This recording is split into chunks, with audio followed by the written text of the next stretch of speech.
o'clock. I would like to welcome you to the April 21st, 2022 meeting of the Glynn County Board of Commissioners. I have asked Commissioner Fendig to lead us in our invocation and Commissioner Tosterson to lead us in our pledge. And let me just say before we start, Chairman O'Quinn could not be here tonight. He is joining us via Teams. So if you would rise with me, please.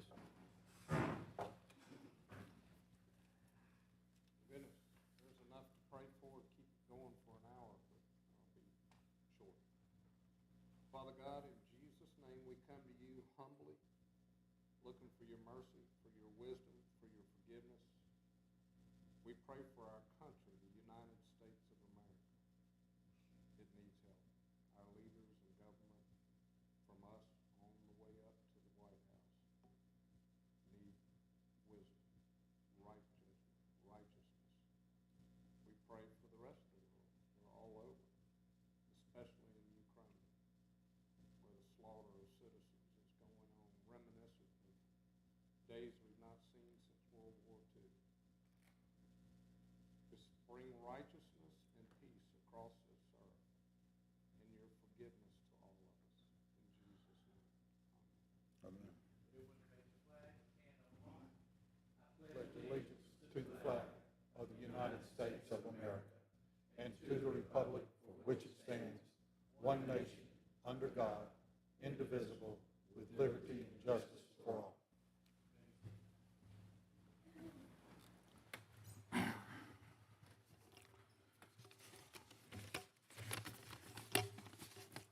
In our public comment period tonight, we have Ms. Amanda Williams to come forward. State your name for the record, please, and you'll have 5 minutes. Okay. Thank you. Good evening, Mr. Chairperson and the remaining members of the commission. I am Amanda Williams, and I'm a Glynn County, and I wanted to make some statements concerning my distress at where we find ourselves with the Ukrainian situation.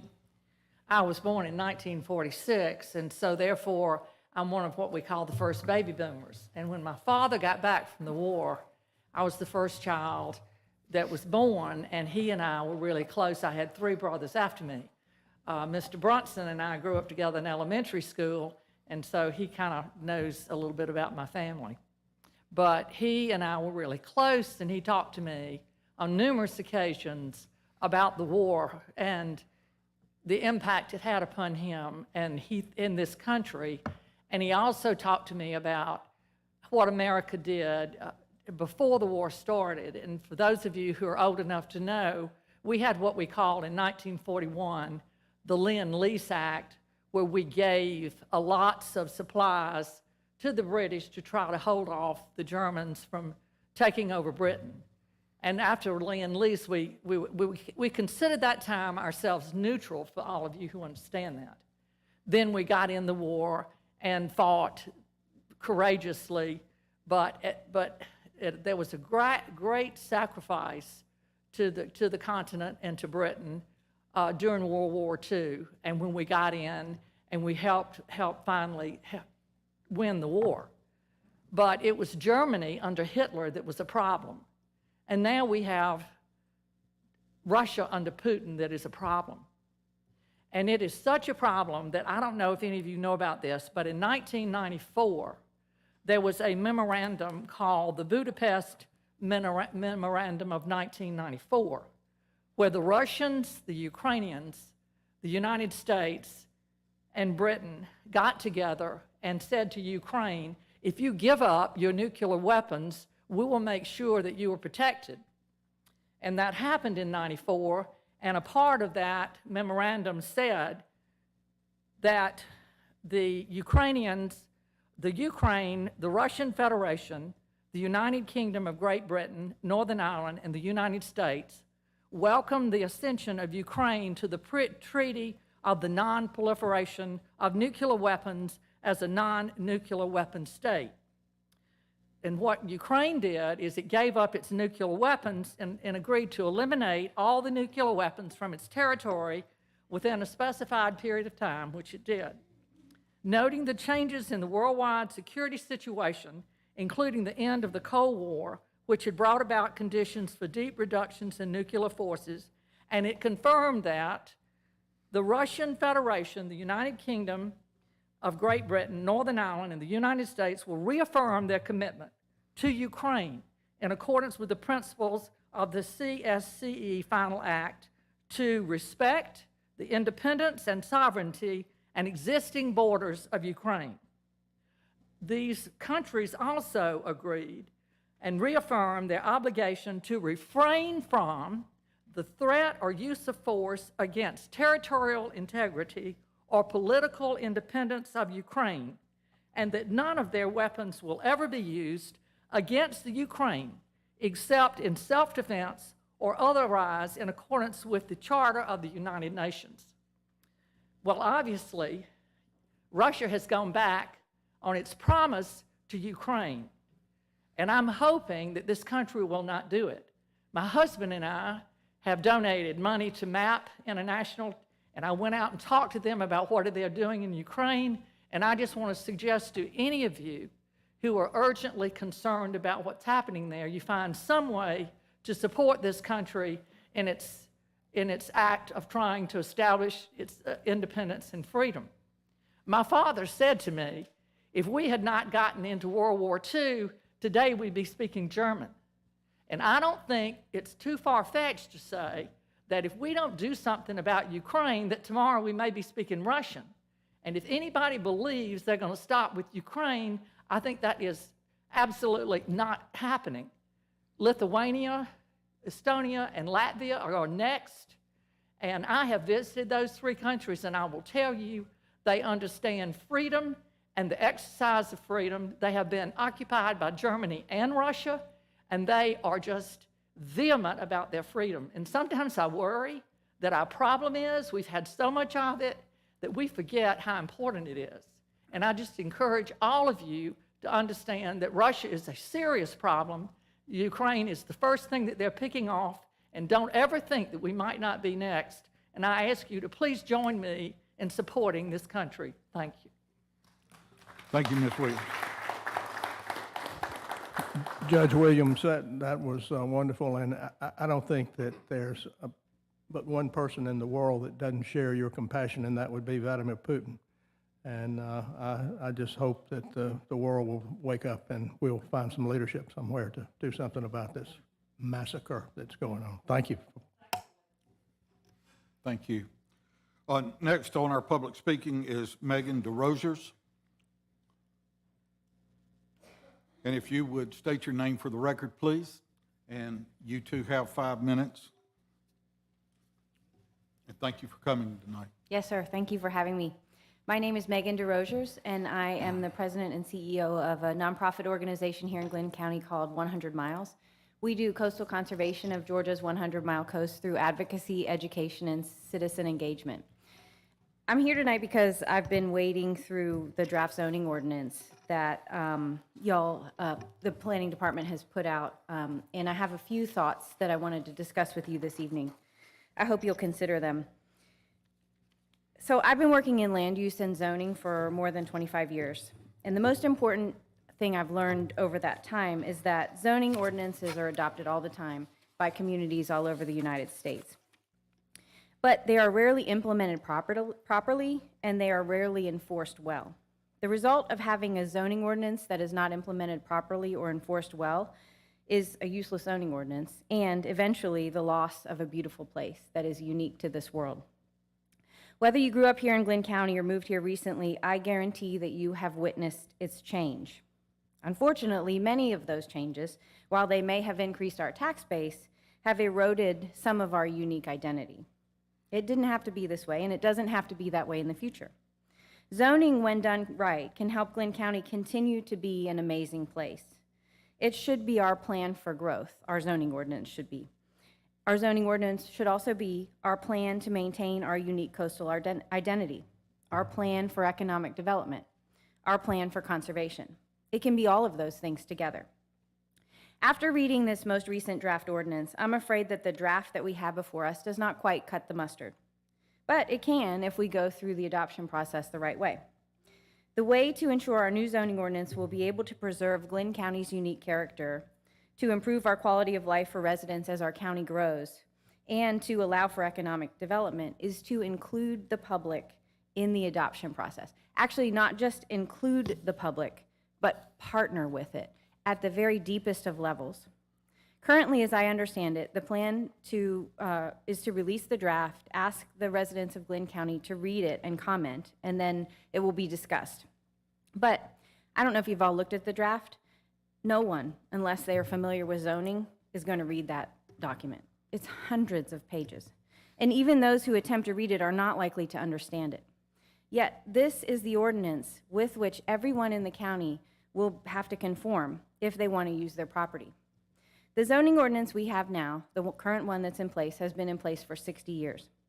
The draft zoning ordinance we have before us could be in place long after we are gone, long after our children are gone, and well into the lives of our grandchildren, our great-grandchildren. Look around Glynn County. Our best bet for making sure it remains an amazing place is passing an ordinance that has community support and buy-in, and one that recognizes the unique character of the various geographic locations we have around our county, and also builds upon those unique geographic areas around our county and enhances them. We need an ordinance that people are proud of and are confident in, and one that people understand. The pride, confidence, and understanding must begin with inclusion. So my recommendation to you tonight, and this is my closing statement, and really actually it's a plea, is that you recognize the opportunity we all in this room and in this county have before us with the adoption of this new zoning ordinance. We currently celebrate the people who came before us and preserved important places in our county. And those places that people visit today and that we love today and that actually we're proud of today in our community. Now, right here, right now, in this moment, this is our generation's opportunity to get it right for future generations. This is our opportunity to preserve what's special about Glynn County and to recognize what's not so great about it and to make it better through land use, through zoning. But it will only happen if you, as county commissioners, prioritize and direct resources to ensure that the community is engaged in an unprecedented way around the adoption of this new zoning ordinance. Please consider bringing the consultant back. When they were here, they did a great job, but they did not discuss specifics with people in the community because they didn't have them. We didn't have a draft ordinance back then. Now that the residents of Glynn County have an example or a draft ordinance to consider, the consultants can help us all understand it.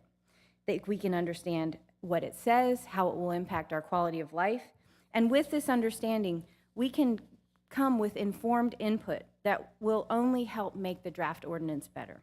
This is the first time in 60 years that Glynn County is overhauling its zoning ordinance. I don't think there is a more important issue that is comprehensive of this scale that will come before you again in the near future. We owe it to ourselves, our children, our grandchildren, and the future taxpayers of Glynn County to make sure an ordinance is passed that will be a responsible plan for growth, economic development, and conservation. Please bring the consultant back. Pledge to engage our community. Only then will the zoning ordinance be the tool it was meant to be. Thank you for considering my advice tonight and my plea. I look forward to working with you throughout the process. Thank you, Mr. Rogers.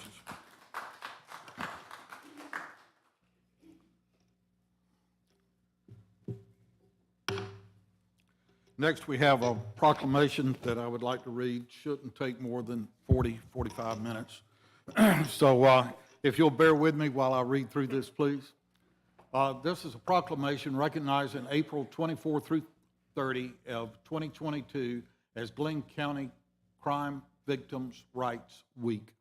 Whereas in 1982, the President's Task Force on Victims of Crime envisioned a national commitment to a more equitable and supportive response to victims, and whereas this commemorative week celebrates the energy, perseverance, and commitment that launched the victims' rights movement, inspired its progress, and continues to advance the cause of justice for crime victims, and whereas incorporating communities' existing experts and trusted sources of support into efforts to fully serve survivors will develop a criminal justice system response that is truly accessible and appropriate for all victims of crime. And whereas with the unwavering support of their communities and victim service providers behind them, survivors will be empowered to face their grief, loss, fear, anger, and hope without fear of judgment, and will feel understood, heard, and respected. And whereas engaging a broader array of healthcare providers, community leaders, faith organizations, educators, and businesses can provide new links between victims and services that improve their safety, healing, and access to justice. And whereas honoring the rights of victims, including the rights to be heard and to be treated with fairness, dignity, and respect, and working to meet their needs rebuilds their trust in the criminal justice and social service systems. And whereas National Crime Victims' Rights Week provides an opportunity to recommit to ensuring that all victims of crime, especially those who are challenging to reach or serve, are offered culturally and linguistically accessible and appropriate services in the aftermath of crime. And whereas the Glynn County Commissioners is hereby dedicated to strengthening victims and survivors in the aftermath of crime, building resilience in our communities and our victim responders, and working for a better future for all victims and survivors. And now, therefore, be it proclaimed by the Glynn County Board of Commissioners that do hereby proclaim the week of April 24 through April 30, 2022 as National Crime Victims' Rights Week, and reaffirm Glynn County's commitment to creating a victim service and criminal justice response that assists all victims of crime during National Crime Victims' Rights Week and throughout the year, and to express our sincere gratitude and appreciation for those community members, victim service providers, and criminal justice professionals who are committed to improving our response to all victims of crime so that they may find relevant assistance, support, justice, and peace. In witness, therefore, I set my hand this 21st day of April 2022. Wayne Neal, Vice Chairman. Mr. DA, Keith Higdon, and Yolanda Richardson, would you come forward, please?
Commissioners, I believe that we have, in addition to our agenda tonight, Mr. Chairman, I move to add item 10 to the published agenda to confirm the Envision Glen zoning ordinance update review process.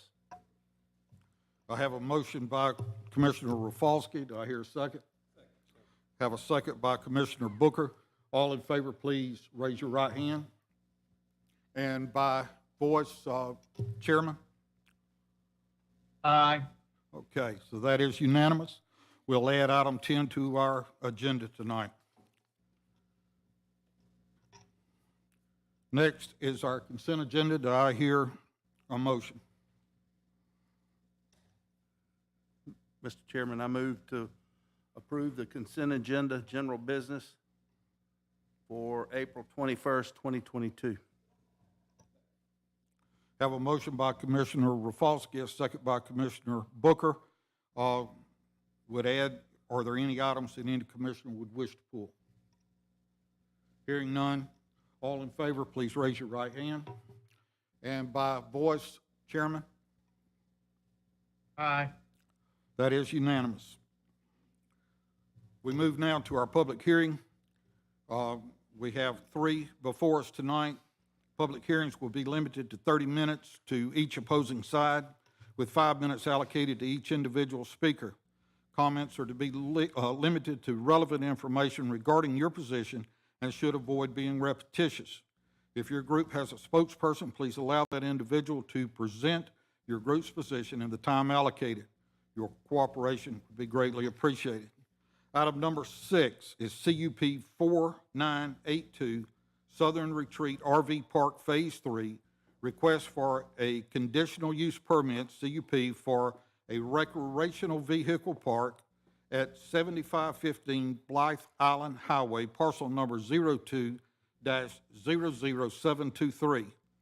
The approximately 14-acre property is zoned highway commercial, HC, and an RV park is a conditional use in an HC zoning district. Chris Amos, CSEC Incorporated, is agent for Mario Garcia, Southern Retreat RV Park LLC applicant, and Marmac Communications LLC owner. And Ms. Leaf? Thank you, Commissioners. Good evening. Stephanie Leaf, Planning Manager. This is CUP 4982 for Southern Retreat RV Park. And the site's approximately 14 acres. The existing zoning is highway commercial, and a recreational vehicle park is considered a conditional use in the HC zoning. Currently, there is a residence on the property and a couple different radio towers. And this is a subject property where the star is located. This is Blythe Island Highway. This is the intersection with Highway 17 and 82. There's an existing Southern Retreat RV park adjacent to the property right here. And as you can see, there's other highway commercial zoning in the area. And so the Southern Retreat RV Park that's existing, prior name was Golden Isles RV Park, is adjacent here. And Mr. Garcia recently applied and was approved to get a planned development to expand the RV park into this kind of orange color in this back area where it's shown as a PD. So that's considered basically phase 2 of Southern Retreat RV Park. They've been timbering the site, but they haven't started any construction on the site yet. And just adjacent neighborhoods, this is the Majestic Oaks neighborhood over here. And then Bay Harbor Church is here at this corner. So they are planning to have an RV park with 180 RV pads with full hookups. And they are considering this to be phase 3. So they have phase 1 and 2 of the RV park, and this would be phase 3. They do have a laundry bathhouse building they're proposing, so they're proposing to convert that existing residence into the laundry and bathhouse, and they're also planning a lake on the property. They are showing their access to go through existing phase 1 of Southern Retreat RV Park. They do have frontage and access on a Blythe Island Highway, but they'd like to consolidate and control their access for security purposes, so they are showing their one access to come through the existing RV park. So for conditional uses for RV parks in the highway commercial zoning district, they do have to have a minimum of 3 acres, which they have, direct pave access to an arterial road. As I mentioned, they do front Blythe Island Highway, and then a maximum density of 15 units per acre. So the lot size is 14 acres, and as I said, they're proposing 180 RV units. They could have 210 on the site to meet the density requirements. They are under that. They also have a site plan application that was approved by the MPC at their last meeting, but it is only valid if the conditional use permit's approved by the Board of Commissioners. This is a survey of the site. This is the residence down here on Blythe Island Highway that they will turn into the laundry and bathhouse. And then these are the radio towers that will be removed from the property. They will not stay on the property. And this is their proposed site plan. So they do have a couple different buffers along the property. They do have a type E buffer, which is a 10-foot landscape buffer along Blythe Island Highway. And then they do have a 50-foot buffer that would be along this ditch that separates Majestic Oaks from this property. Then there's an additional 40-foot wooded area right in this area where the lake doesn't extend to. So right in this location, there's about 90 feet from the property line to the first RV site. So just for your information, we have received a lot of concerns from adjacent neighbors regarding some of the activity going on Phase 2 for Southern Retreat RV Park. There were some concerns that the buffers had been impacted, or the required buffers had been impacted. The applicant did have to do some underbrushing in the buffers because there had been some trespassing activity and some encampments. So they did have to do a lot of cleanup in that area in the woods.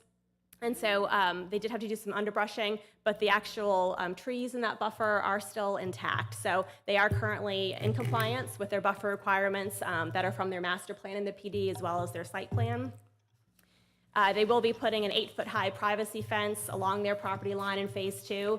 And Phase 3, which is before you tonight, they are also including an 8-foot privacy fence along the property line. And they have not done the fence yet, but they will prior to final activity on the site. So the MPC did approve this in a 4-2 vote. One commissioner was absent, and then 2 commissioners opposed it. And this was at their April 5th meeting. And these are your possible actions on the conditional use permit. And I'm happy to answer any questions. And both Chris Amos and Mario Garcia are here for the application tonight. Thank you. Thank you, Ms. Leaf. Commissioners, any? Mr. Chairman, I'm going to abstain from the discussion and the vote. I have a conflict in the financing vehicle for this project. All right, sir. Stephanie, the buffers that are in place on this additional phase that they're wanting to put in place, are they the same as what we agreed to in the Phase 2? Yes, sir. They are the same. So it's a 50-foot buffer, and then there's a portion of a 40-foot wooded. In this phase, they do have a lake, so part of it, part of this area will be lake, but where the lake does not extend, they'll have additional 40, and then the 8-foot privacy fence. So those are the same as what was approved as part of Phase 2. And that same ditch that runs over Phase 2 is also continuing on to Phase 3? Yes, sir. Okay. I have no more questions. Commissioners, anything else before we open the public hearing? This is a public hearing, so at this time, we would open the floor to any who is in opposition to this CUP 4982 Southern Retreat RV Park Phase 3. Any that is in opposition, please come forward, state your name. And again, you have 5 minutes. Thank you. Good evening. I am Marion McGraw. I am a homeowner in Majestic Oaks. And I'm not sure that I'm in opposition. I just have some things that I'd like clarified. Ideally, it would just remain just as it is for me, but I know progress is coming. And I just want to express some concerns that I have regarding the whole thing. Donna Collins, also a Majestic Oaks homeowner, was invited by Joe Collins, the manager of the RV park and restaurant, to meet on Tuesday, and they graciously extended the invitation to include me. We met with Ms. Collins and Mr. Garcia. They shared the improvements already made and those planned. We took a tour of the present and future phases of the RV park, and we were very grateful to be provided this opportunity for better communication and understanding for all of us.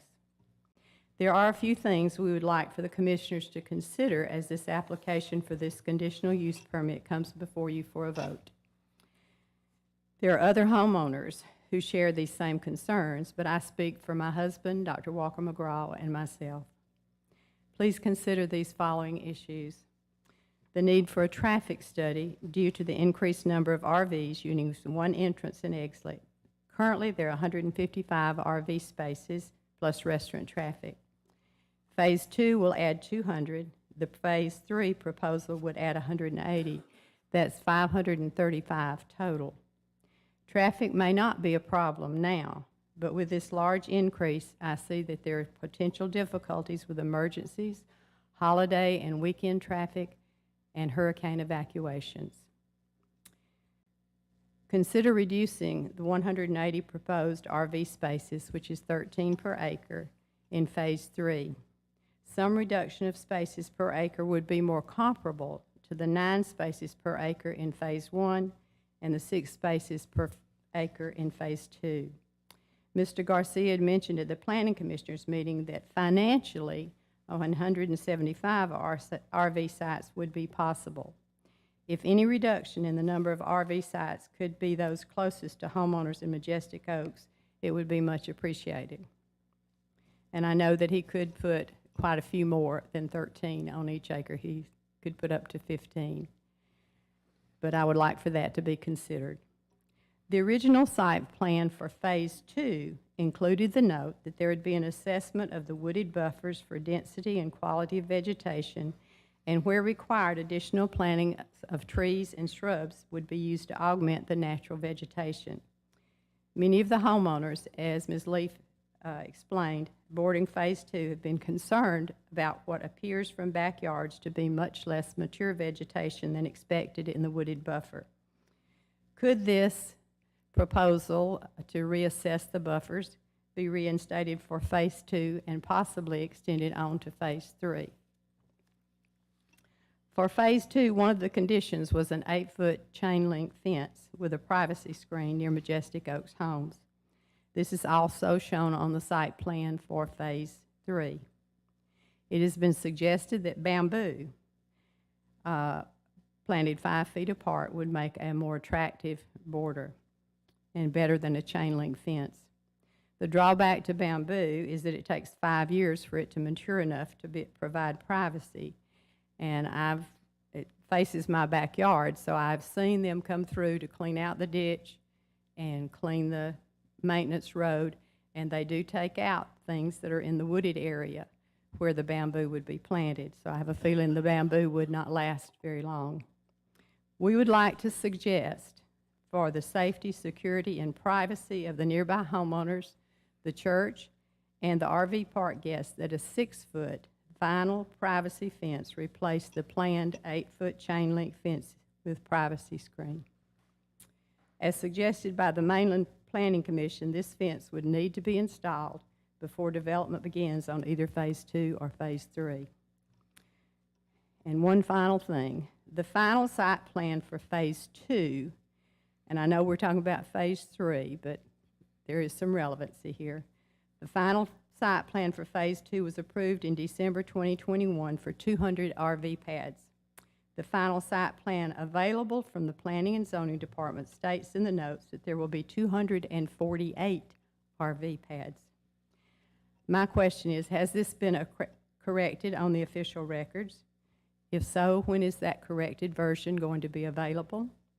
And a check and balance system seems to be needed to prevent incorrect information becoming part of public records. Thank you, Ms. McGraw. Thank you. Anyone else that would speak in opposition, please come forward and state your name.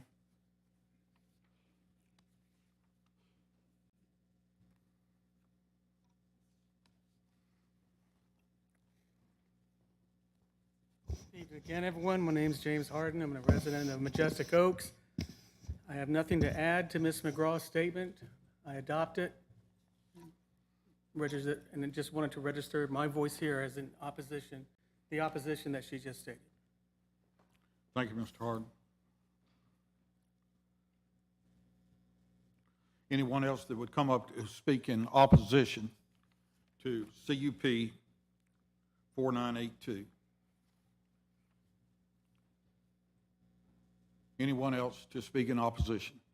Seeing none, hearing none, we'll close that portion of the hearing and open it up for anyone that would speak in favor of CUP 4982 Southern Retreat RV Park. Those that would come up and speak in favor.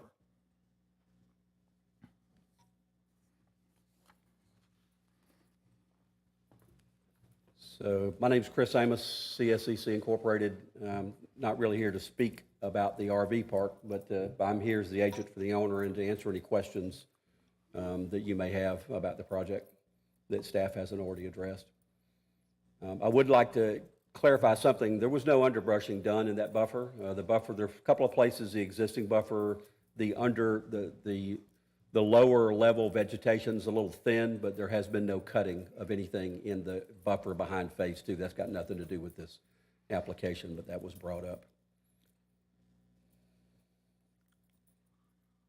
It being the public hearing section, Mr. Amos, we'll reserve our questions for right now, if you'd be available when the public hearing would end. Anyone to speak in favor of CUP 4982?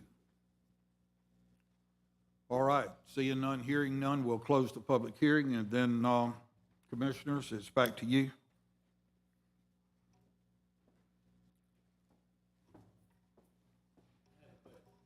I have a question for the owners. I just heard the concerns of the Majestic Oaks neighbors. Would y'all consider any of the requests that they have submitted here today with the low underbrush and the things like that, other than what is already on the? We already adding 90 feet of buffer. That's a lot of property that we're losing already. Yeah. And we are in the lake, and we're gonna put a fountain on the lake to make noise reduction on the property too. I mean, we're doing everything we can right now, but adding a vinyl fence that was increased already from 6-foot fence to 8-foot fence. The price is right now, because the metal and everything else is outrageous. It's like from a 6-foot fence to an 8-foot fence, it can be from the last quote we have from a 6-foot fence, it was $13,000 materials, just materials.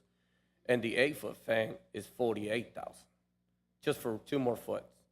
I mean, if I put vinyl, it'd be outrageous for that much. It's 1,700 feet just for the back of the Majestic Oaks on this part, and another 1,700 more feet on the other side. It'd be. I understand that, and I consider that, but I understand that you're on your 303 frontage. Yes, sir. You're going to put some sort of vegetation. On the 303 part? Yeah. No, we're just gonna we just leave, it don't got no vegetation right now. We're just gonna put a small privacy fence to the road.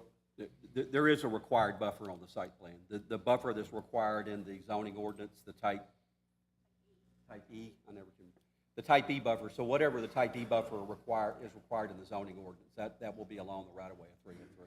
Okay.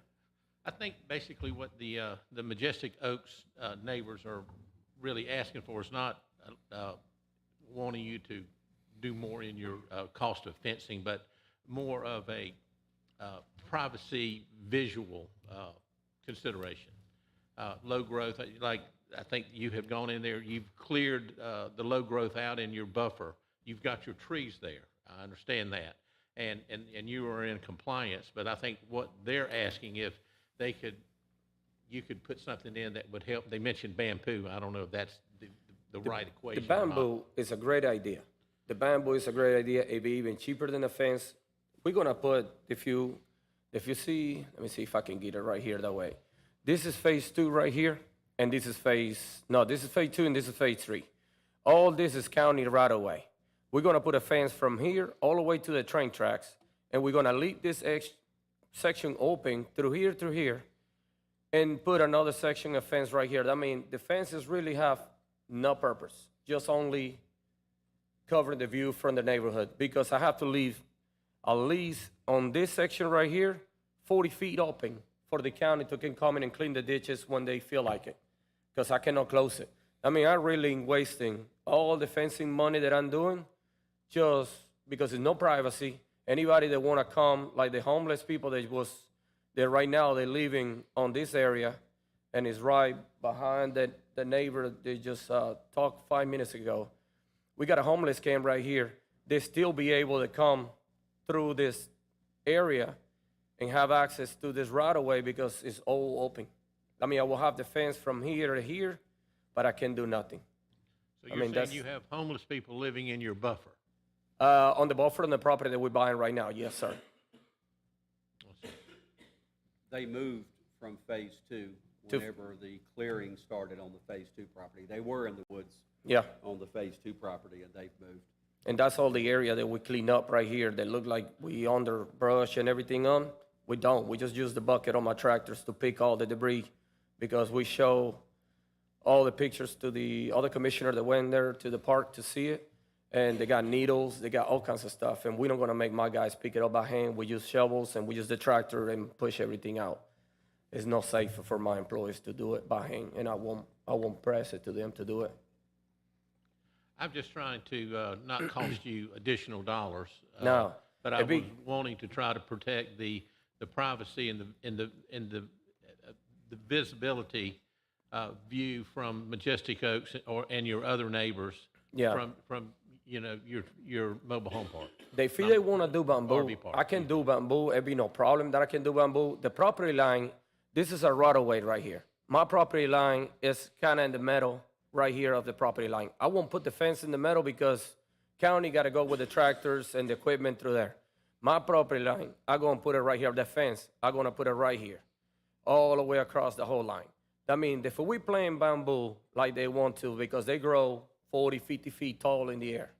If I put it right here, they definitely won't see no campers. Yeah, it will take 3-4 years to grow that tall, but they will. But it'd be really the only way, because if I go from 6 to 8, it really don't make nothing sense because from here, my property line to the first RV is 90 feet. But from the property line to their ditch and all that, you talk about another 100 feet. I mean, from that far away, 8 foot to 6 foot, it won't make no difference. You're still going to see campers across the road. It's not like it's going to be a lot of privacy. I'm not suggesting that you put 90 feet thick of bamboo. I'm just saying Yeah. a bamboo buffer. It wouldn't have to, in my opinion, wouldn't have to be nowhere near 90 feet. Just a significant line that would just be another barrier. I guess that's what we're going with, barriers that would give privacy. I mean, if you guys want to change the fence to me playing bamboo and I playing bamboo, I'm okay with it. I'm okay with it. For me, it's better they don't see the houses and the houses don't see me. Because really the fence got no purpose at all. It's going to be open. This part right here is going to be closed with this section right here because it's already a fence right there between the two other lots they got for sale. But from here to here, it's going to be closed if I have to close it. But all this area right here is going to be open for county use. I mean, it's really no purpose at all for that fencing. It's really have no privacy, nothing. When I got the phase 2, yes. But when I decided to buy this property right here, it's really no purpose to do it because the county have to have access to it. Correct. Have you purchased this property yet? No. Okay. We're under contract right now. Negotiate. Do you have a closing date? Don't know yet. Okay. So it's open-ended. Yes, It was sir. contingent on getting this approval. Let me make a suggestion. Let's continue this. I'm asking the commissioners to continue this to our next meeting. Give me an opportunity to sit down with Stephanie and Pam and community development, and also with you and some of the Majestic Oaks folks, and see what we can work out to see what we can come with a compromise. Okay. So we're talking 2 weeks. The only problem that I got for that, we got a deadline for the property to buy. Well, you just said you didn't have one. We don't have a deadline, we don't have a closing, but I got a deadline to be disapproved. And I think what day you say he was the real estate guy, because they got another offer on that property right now. Somebody from Florida want to buy this property, and that was one of the reasons that we decided to buy, because they want to put a hotel in that area. And to me, I don't like it to have a hotel, a 3-story high, 4-story high. I don't know what would be the height recommended for that area, facing to my RV park. It will take all the camping feeling away from my park. My goal was do phase 2, take care of phase 2, and get ready phase 2. When I find out there was another investor from Florida already making an offer in this property, I jump on it and I put this one on the contract, but the real estate person don't want to lose both for being waiting for me. The other guy got cash money, they already want to buy the property, and the property is zoning for it.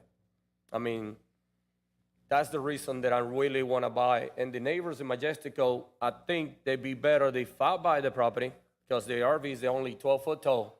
They're having a 3-story high building looking up to people's houses. Well, I can't speak into the future for that, so Yeah. I'm just speaking in today's terms and what we're talking Okay. about today.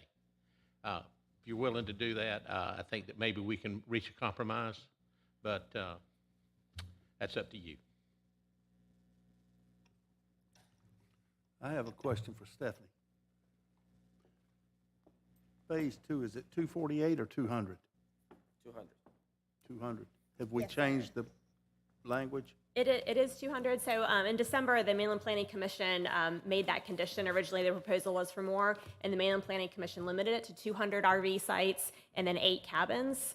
So I have been working with the applicant to get the final site plan in our records. There's been a couple iterations that come in, and I think the last one, there's one spot that it still said 248 instead of 200. So we need to, I can't vote to approve until that's fixed. So let's, Okay. so I revised the number of spaces. The site plan is the site plan, and it has 200 spaces shown. There was one note on one section of the site plan that when I made the revision to that site plan, I forgot to change that note. The Planning Commission's approved 200. The site plan shows 200.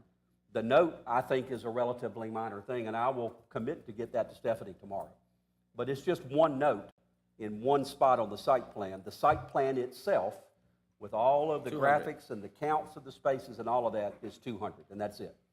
And 200 is all we can do on that. But technical things can slip under the door. But we couldn't come back in and do 246 just because I had that on a note. The Planning Commission approved 200. That's it. Right. The Planning Commission approved 200. That's all we can do.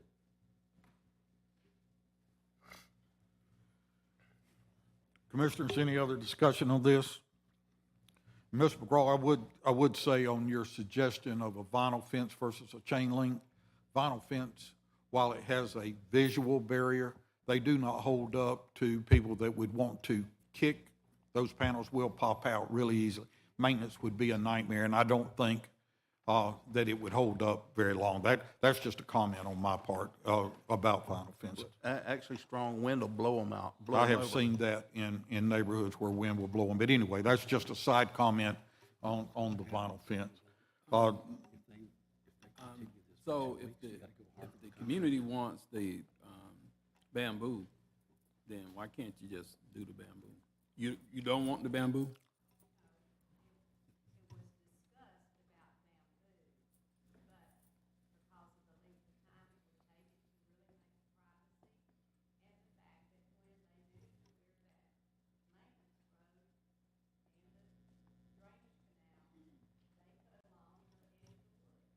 They can cut it, it's the buffer. They can cut it, if I plant the bamboo, I won't plant it on the property line.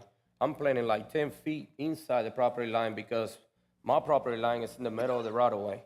I put it to the tree line, and they never cut the tree line. The tree line is my buffer, they cannot touch it. Yeah, but they cannot touch it. I mean, that's the tree line, they cannot touch it, they just come. Okay, let's try to stay to this So, but public you hearing. can't get bamboo that's already tall enough to cover it? Yeah, you talk about 3,000 feet, fill it up with bamboo, it's already tall. You talk about outrageous money. Well, I mean, you- I can well, get you said it 12 would foot be tall. cheaper, so that's why I brought No, it no, up. no, you're good. I got a landscaping company, I know. I can get bamboo, but bamboo, 4 years it will grow. That fence, you can leave it there for 4 years, it still be 8 foot. I mean, it's not changes at all. I mean, it's relative. What do you want to pick? I mean, you can say, okay, I want to have an 8-foot fan, I will have an 8-foot fan, but that's the fast it go.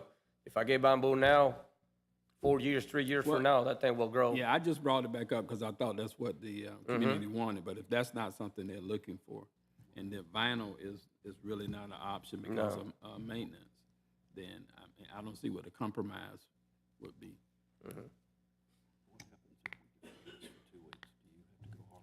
All right, Commissioners, I'll entertain a motion. Let's see what it is.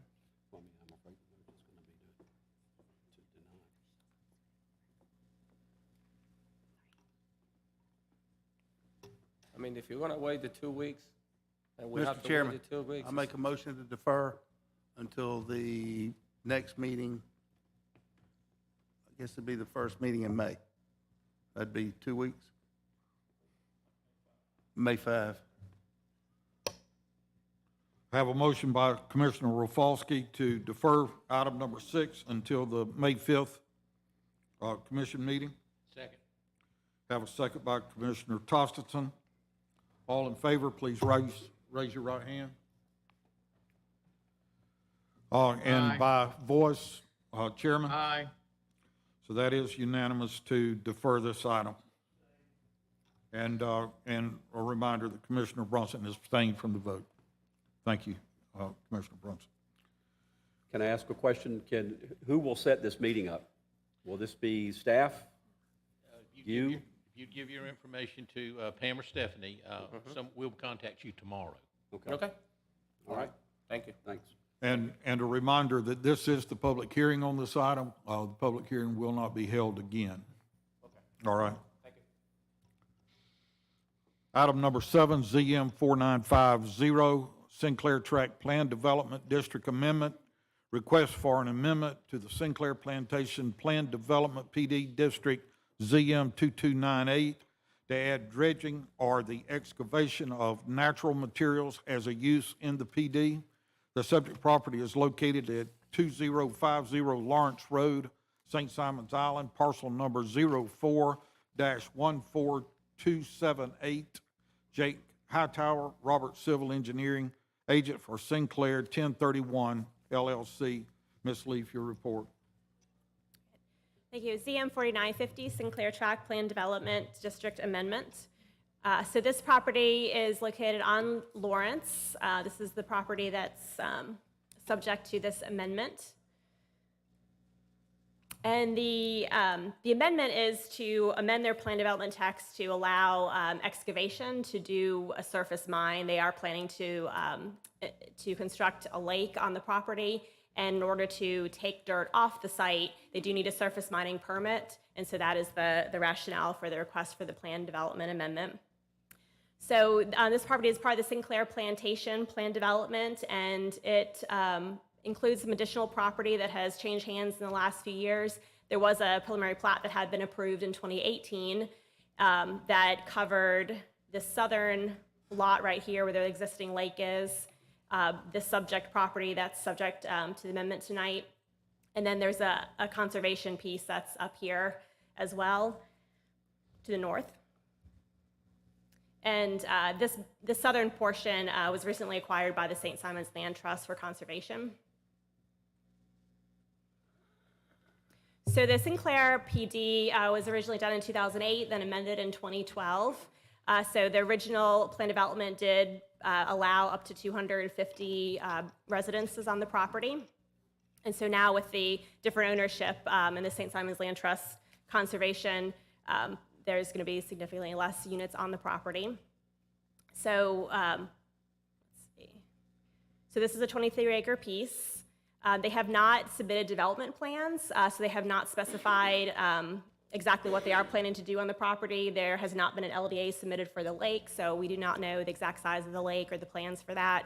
We also do not know whether they plan to do how many lots in a subdivision, or if it might be one estate lot.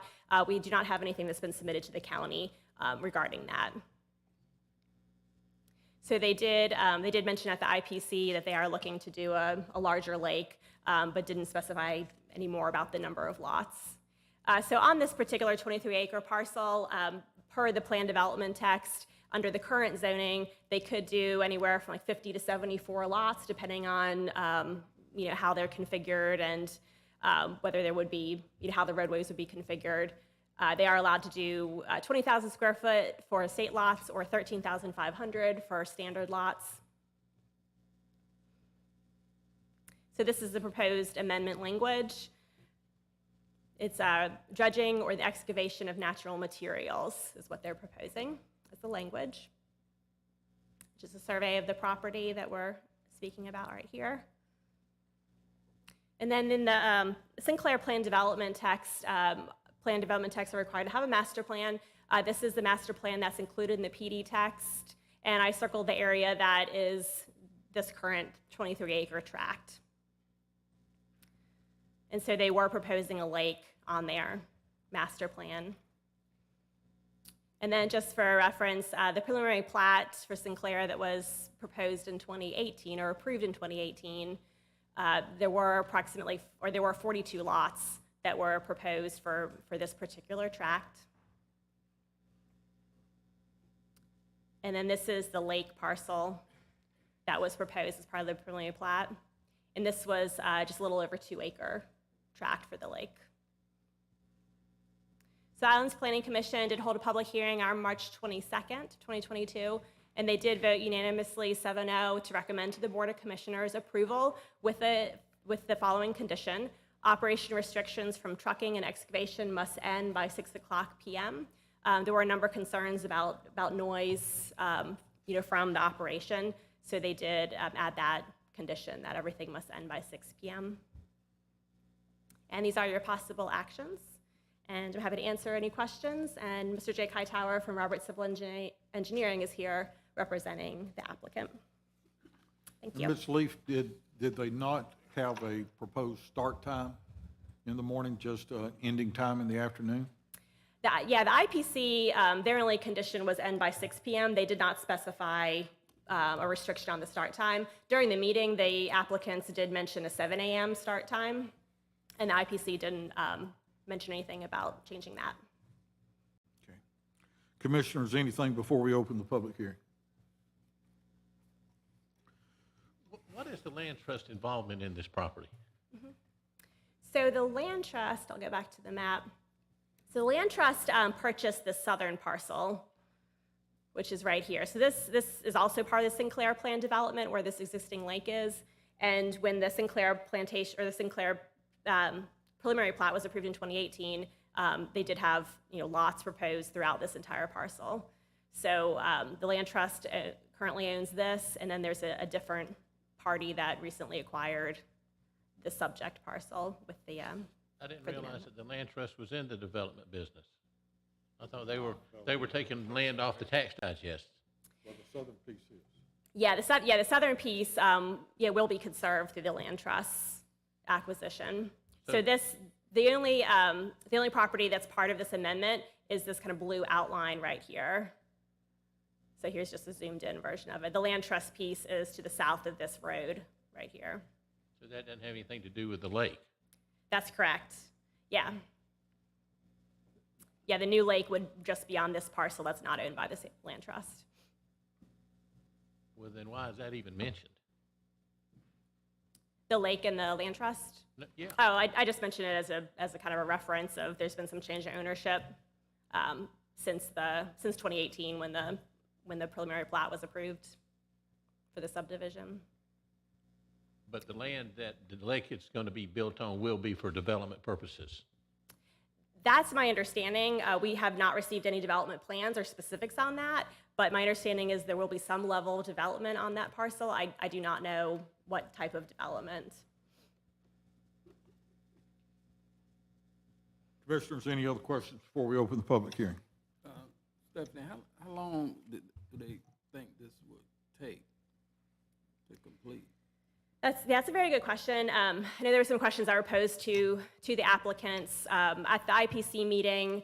They're not sure yet. They're not sure how deep the lake might be or the exact size. So they're not quite sure how long it may take. And the applicants may have some updated information on that they can share with you tonight. Yeah, that would be a concern of mine in trying to support this. I mean, Sure. stopping at 6, I'm not so sure about the starting at 7 with this and how that may impact. I mean, I know it would disturb me. Even if I'm up, I don't necessarily want to hear trucks and stuff. And I mean, is this forever or, if it's for 3 years or what? So. Yeah, I mean, the nature of the discussion was it'd be several years potentially, but not a 20-year process. I know one of the owners of the ownership team was present at the IPC meeting, and he owns property in the vicinity, so he. I was also there, Stephanie. It was 6 years. 6 years. Wow. All right. Commissioners, Are we ready to go to the public hearing? This is a public hearing on ZM 4950. Again, the same limitations applies to the previous. Any that would come up to speak in opposition to item 7, ZM 4950, please come forward, state your name, and you would have 5 minutes. Mr. Chairman, my name's Alan Burns. I live on Burns Landing, which is at the very bottom of this. Thank you for allowing us to speak this evening. You should have received a letter from me this morning, emailed, that outlines our concerns, so I'll be brief to go through that. But my family, we own most of the property along Burns Landing. We've been there for 6 decades. We love the area. We like to be good neighbors, but we are the closest neighbors to this. We bound the Sinclair Plantation Plan Development Tract all the way through across the southern boundary of it. That is something that we have expressed our concerns with the Planning Commission, with the developers. We have been good neighbors to them, and we're just asking them to be good neighbors to us. We supported the original Sinclair development with the development plat that you saw earlier, even though it was a lot of lots in there, and we still support that. Our primary concern is the mining operation can adversely impact our households along Burns Landing. This is a real daily basis, and Commissioner was correct. They were talking about a 6-year mining operation out there, clearing more than 12 acres of trees and digging out. They would not give depths or specific sizes or where the access would be in and out of the property with the dirt and with the debris. Our concern is air quality due to dust and potential of burning. We have several elderly family members living on the property that have respiratory issues and other chronic health conditions. So these are real concerns to us. Also, fire, noise, and vibration are real concerns to us. I quoted in there the county noise ordinance, and we do believe that this will be noisy as a neighboring operation. And I also put in here the concerns for fire and tie that back to the fire management plan for Fort Frederico, which states, and I'll read one quote out of that, there's a potential for serious wildfire in thick forests surrounding and within the monument due to the abundance of dead trees from previous investigations of pine beetles, which several pine beetle destroyed pine trees have dropped over off this property onto our property. So yes, that is a major concern for us, is fire, and we would like to see that addressed. I've got 5 items. Require all operation hours to be no earlier than 8 a.m., no later than 5 p.m., Monday through Friday. They were requesting to work on Saturday as well, and they wanted to go 7 to 7 originally. Time limit would include tree cutting and excavation, and that any before or after that would trigger county noise ordinance restrictions. Require that no on-site burning or debris piles be kept due to health and issues related to fire. Again, the fire management plan, that is a major concern on the north end of the island. Requires noise attenuation measures to include the requirement to disable backup noise on all equipment while they're out there operating. That is quite a high pitch noise. Require all ingress and egress of mining traffic and related activity be contained within the subject property. It still bothers me that we still do not have a map. We don't know where the mine is. We don't know where they'll be hauling to and from. And then finally, require 1-year conditional approval, renewable in 1-year increments depending on incidents on the site related to these items. We request, please, that y'all consider these 5 requests to be added to the PD amendment, because the PD amendment with no map and no renderings on that go for anywhere in the PD. Again, we don't know where it's going to be specifically because we're still looking for the map. We're not opposed. We just wish that our concerns would be addressed as a part of the motion and be added to the PD documents so it can be regulated by this body and protect the areas, not just us, but other people in the area around that. Thank you Mr. for your Burns. consideration. Thank you, sir. Anyone else that would come forward to speak in opposition?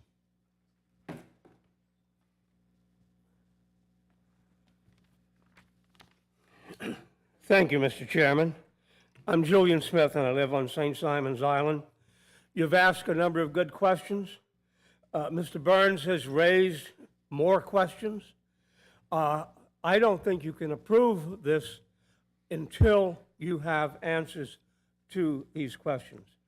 During the IPC public hearing on March 22nd, I asked questions that were not answered by the applicants. Here are some obvious questions that you need to have answered tonight. You will not find any answers in the 76 pages of documents in the staff report before you. A 12-acre sand mine would have a surface area of more than 500,000 square feet. To haul away the first foot of excavation alone would require nearly 2,000 round trips by dump trucks holding 10 cubic yards of fill. How deep will this sand mine be? How many months or years will it take to excavate this sand mine? 6 years may be not the right answer.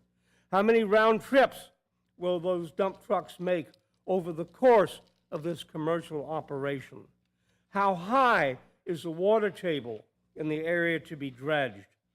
How will the sand mine be dewatered? What are the hours of operation for the huge pump or pumps that will drain the water away? Where will the water be drained to? How will the lowered water table affect abutting property owners? Why did the Glynn County Community Development Department even accept a zoning amendment application that begins by describing the, quote, project as, quote, amending plan development text for the Sinclair Tract Development District, unquote?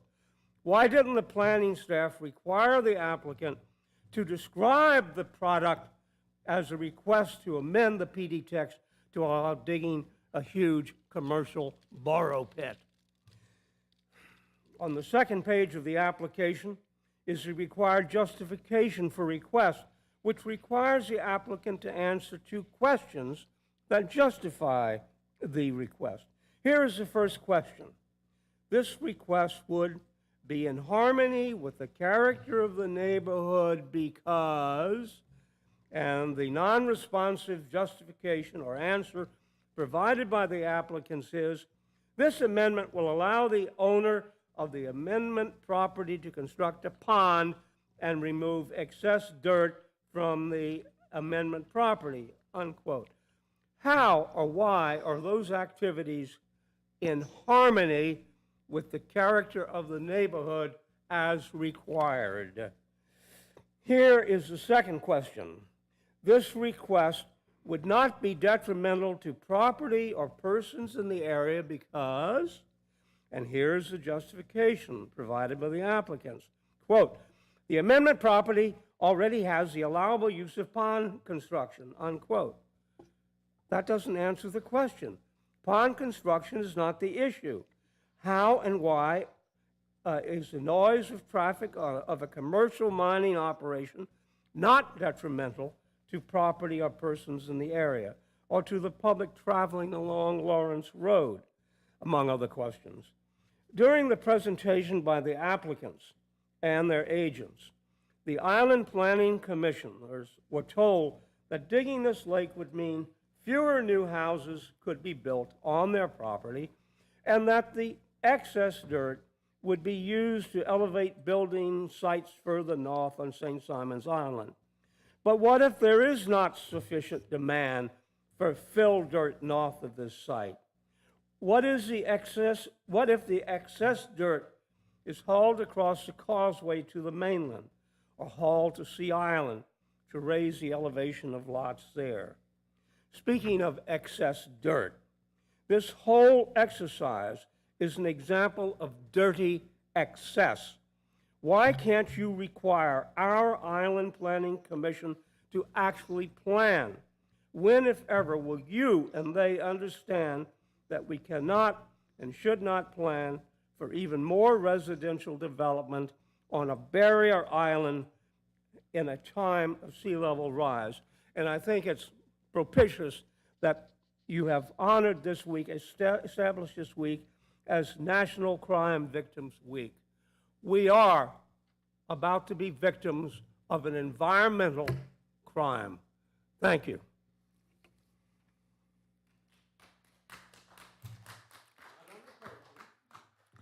Anyone else that would come up and speak in opposition? Please state your name for the record, and you have 5 minutes. Okay, thank you. I'm Gloria Burns, and I also live on the Burns Tract here, south of the proposed industrial mining operation.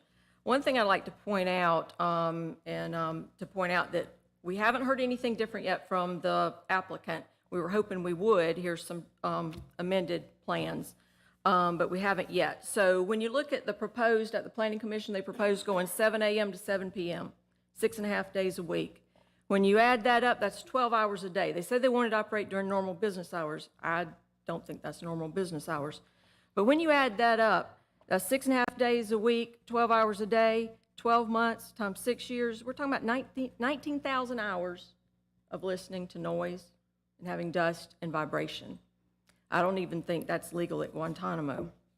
So, but the key things I wanted to talk about was dredging, as this is being called in the plan text amendment, is presented in the staff report. It's not really an accurate term for what's being proposed. It's long-term commercial or industrial surface mining activity. It does not take 6 years to dig a recreational lake, or they need to find somebody else to dig it. The lake is a long-term restoration outcome of the surface mining operation. The mined materials will be sold and transported off the property, as we know. Both the current and the draft Glynn County zoning ordinance define and classify resource extraction, which is what this is surface mining, as an industrial-only use. It currently is not even allowed in the county's limited industrial category. It's only allowed in your basic and general industrial categories. The Sinclair PD text and master plan does also not include commercial or industrial uses. This is unlike the Driggers Boulevard mining operation that was within a PD that did include commercial and industrial uses from its inception. That was the Golden Isles Gateway PD. It's on page 20 of that. So when you look at the Sinclair text, it does not include, it's residential only.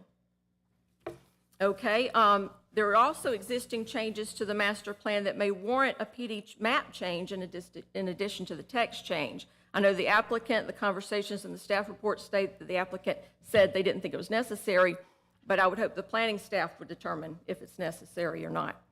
The staff checklist on page 7 says that no changes proposed warranted a new master plan, so it was not included in the submittal.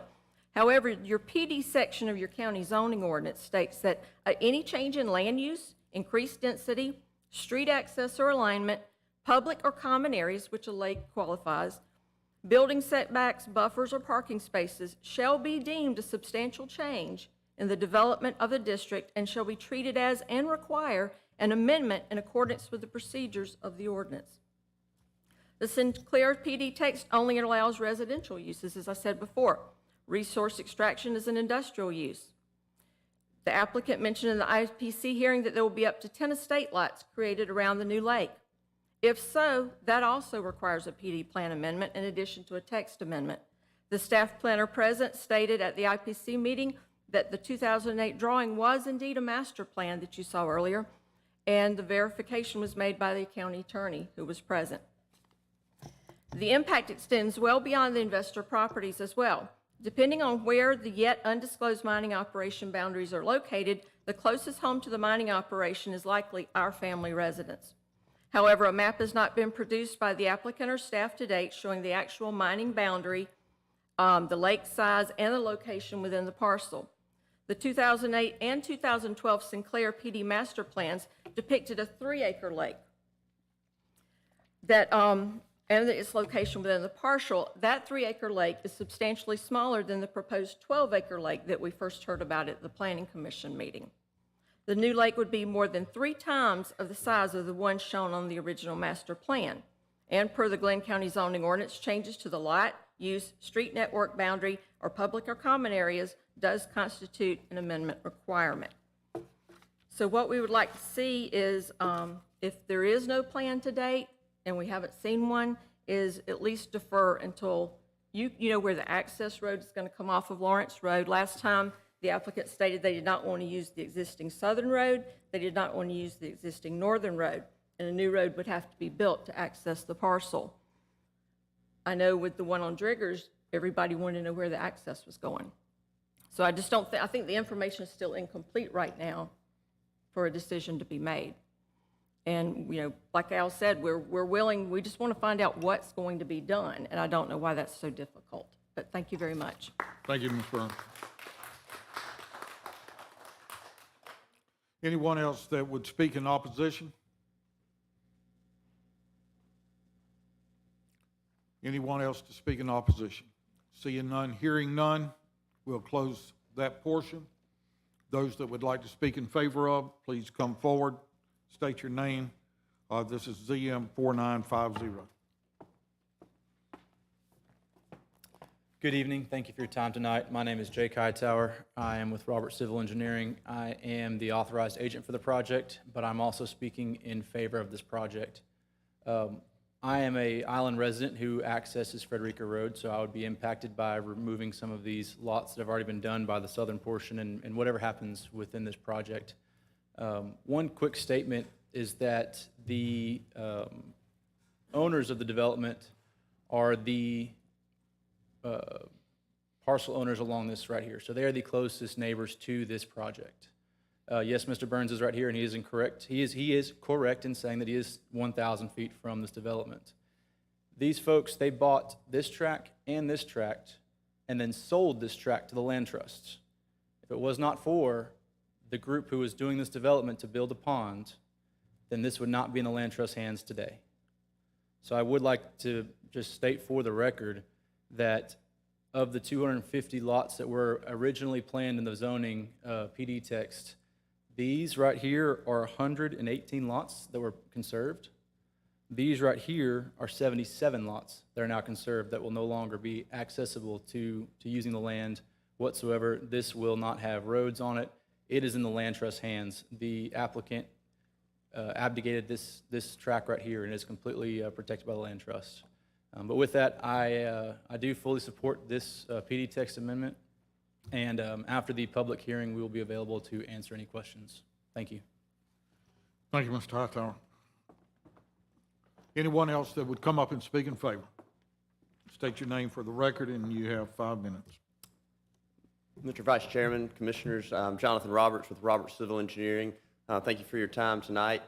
Just a little more background. The owners of this tract were protecting their front yard. They saw that there was potentially 250 homes that were going to get built basically in their front yard, and that they were not thrilled about that. Mr. Burns stated that they were on board with that plan for the 250 lots, and I do want to point out that those would have gone right up next to the property line. There would have been a little bit of a buffer. I think it was going to be required to have a 20-foot buffer along the property line and probably a fence, and he was on board with that. Now there's a 1,000-foot buffer and 38 acres. So an incredible buffer, and these owners helped accommodate that by making that deal with the land trust. And now they want to have the ability to put a lake and a family compound on what's left. And you know, they don't know the exact number. They each have some children. They would love to see their children settle on this parcel.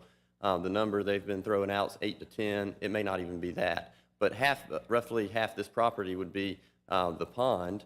And, you know, that's the first step. In order to dig the pond, we have to have the zoning to be able to do a surface mine permit with the state of Georgia. And that zoning is an industrial use to excavate that sand. As far as the timing, it could be years, but the 250 houses would have been 10 years. If there were 25 houses a year, if there were 12 houses a year, it would have been a 20-year build-out. And so we're talking significantly less time than the build-out of Sinclair Plantation for 250 houses. Could it be 6 years? It could, but Frederica Township has had a surface mine that's no longer active, and it was for a period over a decade, and really no one ever knew it was there. But the great thing about this parcel is that the owners of the parcel live the closest. So if there's any type of noise nuisance, they're going to be the first ones to shut it down because they sleep there and don't want to be awakened early in the morning by noisy excavators either. So certainly appreciate your time tonight. Happy to answer any questions you have, and certainly I support the project. Thank you, Mr. Roberts. Anyone else that would speak in favor of this project? Anyone to speak in favor? Seeing none, hearing none, we'll close the public hearing and turn it back over to the commission. Mr. Roberts or Mr. Hightower, one of the two, want to come forward here. What, the 8 to 5, 5 days a week, what's Yes, the reasoning behind it? Is that what well, you're asking? no, that's what they want. And, I mean, can you accommodate that, I guess is what. Yes, sir. So if you'll allow me, I'd like to explain how we got to that number and then also Sure. tell you what we're willing to do.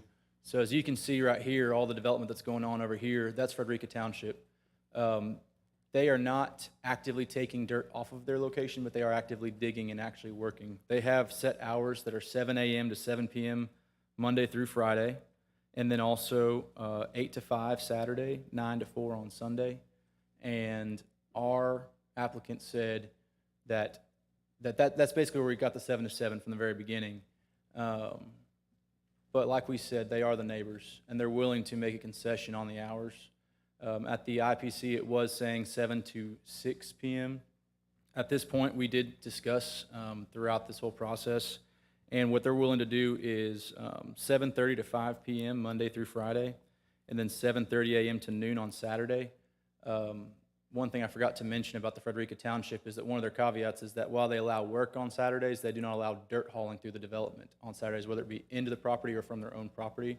So they said they'd be willing to do that as well, to have their hours be 7:30, so not 7:30 to noon on Saturdays, but they will not haul dirt off of the property on Saturdays because, like I said, they do want to be good neighbors and they do live right by the development. So if you'd like for that to be a part of your motion, that's what they're asking for.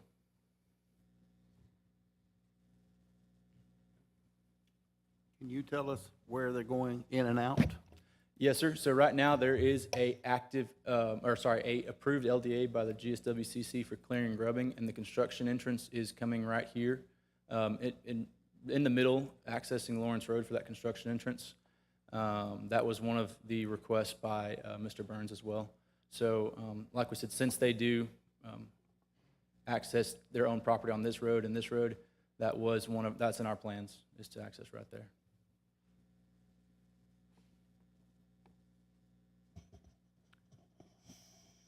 Anybody else got anything? Is it conceivable that Frederica Township would be a customer for some of the dirt, which would be directly across the street? Yes, sir. I mean, there are estate lots that are going in over there that are going to require, and I think Frederica has dug out about all the dirt, the most dirt that's been moved in the world, I think, 9 million cubic yards of dirt. Right. And built 42-foot elevations. Yes, sir. And these are sort of the same people, I think, Right. that they know how to dig a fish pond. Right. So this dirt is going to be sold primarily to Frederica Township, Stillwater, all the platted lots that are already available that have not been built out yet.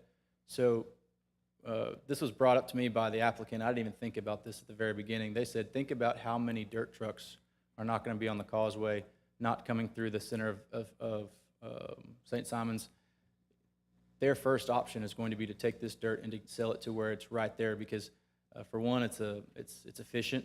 You know, every mile that truck drives is $1 out of their pocket, so they'd much rather keep it to the north end. Jake, I was at the IPC meeting, and Davis agreed to the no burning. Are you still on board with that? Yes, sir, they are still on board with that. And to add to that point, there was no plan to burn, but just so there is some comfort level, there is a fire hydrant right here, and a fire station just 1 mile to the north as well. But there is, they said they don't intend to, but if we'd like to, we can put that as well in the motion, that there will be no burning. Stephanie, will you come up and fire up Google Earth? So we have a little broader view around there.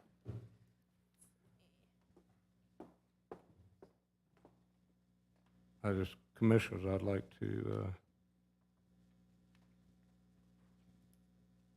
for you to see a kind of a more holistic picture of the area.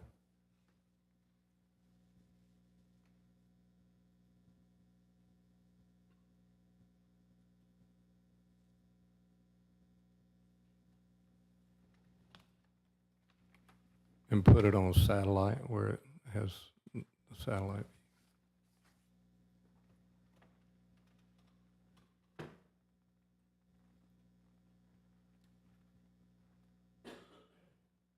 All right, if you'll just back up or away from that, just keep that center on there.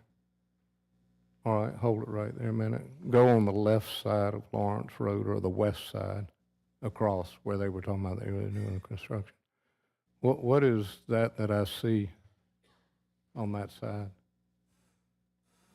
Is that not a lake? Yeah. When was that lake built?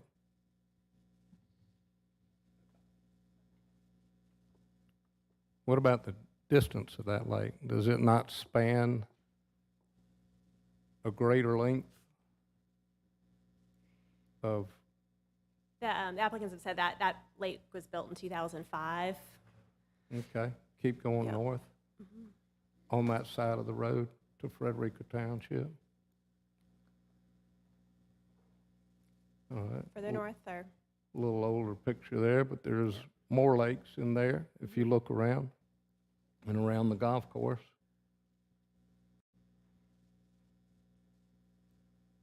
And of course, this preceded some of my time, but during this construction of those lakes, which are pretty substantial in size and dirt removed, do you know, were there any complaints or lawsuits or anything filed with Frederica Township or with the construction of those lakes? Okay. Yeah, we are not aware of any, no, sir. Yeah, I couldn't find any either, Googling. Come back to that property then and zoom down a little bit. Zoom in, I'm sorry. Okay. So the lake in that is where the land trust now owns? So the existing lake, yes, sir, is where the land trust now owns, and the property in question is right around here. Right, but the existing lake, when was that put in? That I do not know. Yes, I don't have an answer for that right now. But that is a lake there, Yes, sir. been there. Yes. We think within the last 20 years, what the applicant believes. Okay. And that was right up by y'all's property was what was happening for you when that lake got built? And the water across the street when the lakes got built there at Frederica? The lakes across at Frederica, I wasn't here when those were built. I was here intermittently when the 3-acre lake, or whatever that is that 3 or 6? 6-acre lake was built, and most of that was stockpiled on site. It was not mined or removed, and there's still mounds out there where that was stockpiled, but you could hear it. And it did make a good bit of noise. However, it was a short term because they basically dug it, stockpiled it on site. Well, I think my point in showing the public and my fellow commissioners is there's been a lot of lake digging around that area, pretty substantial. So the request is not out of norm for what those property owners have been involved doing, is one point. Okay, thanks. I just wanted to check on that. The other, though, I do think that an incomplete PD text is not an appropriate thing to vote on. I think that it is appropriate. That's what a PD text is for. It's plan development. I think everybody, and I can stand corrected, but I think PD text is just that. It shows what to expect. And then when you have that PD text, you come in to get a modification of that. And I think that, you know, that's an issue that I have, that it's kind of carte blanche, you know, besides the operating hours, I think can be adjusted. But I think it's appropriate to have a PD text and some sort of plan. And I realize the stakeholders on the property have done a lot to sell to the land trust, and they're not going to take down. But if there's going to be a lake in there and it's going to be an access, I think the public needs to know what's expected. And that's just some of my thoughts for the other commissioners. But, you know, the lake digging, I mean, when you dig a lake, you got to go get a permit from the state. You just can't go in there and dig out a lake and start moving dirt. So the term mining is a little abrasive considered to what actually is going on out there. They're digging the lake. But I think that the neighbors and the community deserve to know the size of the lake and exactly the acreage of the lake and the layout and how much dirt will go out of there. To me, that's probably the most important thing. The hours, I think everybody would agree with. But I just want to make sure that everybody understands there's been a lot of lake digging on that end of the island. And it's very, and these people that have done these lakes, that's not the only place they've built lakes. They built lakes all over St. Simons, all over the north end of Sea Island, and outside the county, several large tracts of land and timber, Altama, other places. So I think they know what they're doing building. But anyway, I just wanted to put that out for a little more further conversation. Stephanie, the master plan shows a 3-acre lake. Is that right? I can't scroll this thing down, but the little drawing with that looked like something you'd hang on your dining room wall shows a 3-acre lake. Yeah, Commissioner, the size is not really indicated on the master plan, but I know the preliminary plat that was approved in 2018 that follows the master plan, that was approximately a little bit over a 2-acre lake.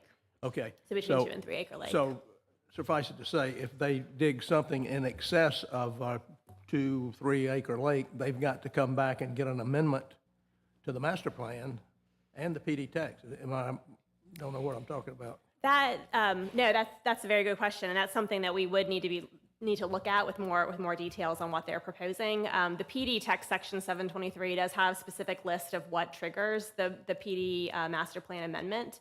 So, I mean, they most likely, for what they're talking about, they're going to be decreasing density. So a decrease in density does not need a master plan amendment, but a change to a road access or road alignment, which they may be doing, potentially could trigger a master plan amendment. Whether the lake size changing, depending on where it is and the size of it, we really would need more detail on that to determine whether that would definitely need a master plan amendment or not. But it's definitely a question we would need to be looking at as we had more details when they're closer to construction. And I think that's what Commissioner Fendig was talking about. Mm-hmm.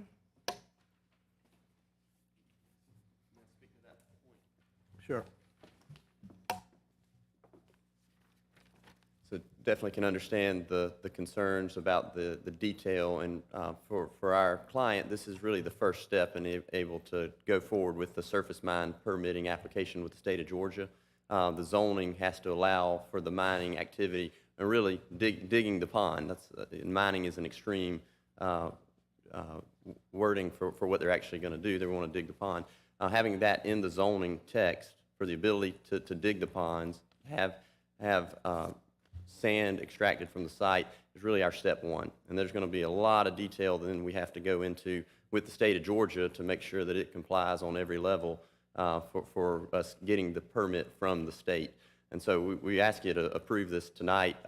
The zoning is really our first step on it. These are some of the pillars of the community. They live beside this property. They're not going to allow something to happen that's a nuisance. And the track record that they have on doing similar types of projects has had great results. And I think with these clients, it's certainly something you would not have to worry about, and we ask you to approve it tonight. But the point of my question is this: if we approve this tonight, they can go forward and build a 3-acre lake.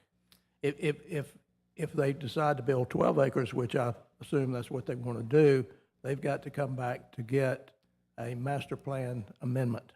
So no, they could build a lake that's larger than the 3 acres. If they want to do different land plan than this with different size lots, those lots would have to come back. So if they want to do the 3 or 4 lots or the 10 lots, that would have to come back. The lake would be subject to that surface mine permitting with the state of Georgia. I think maybe this is a question for the attorney.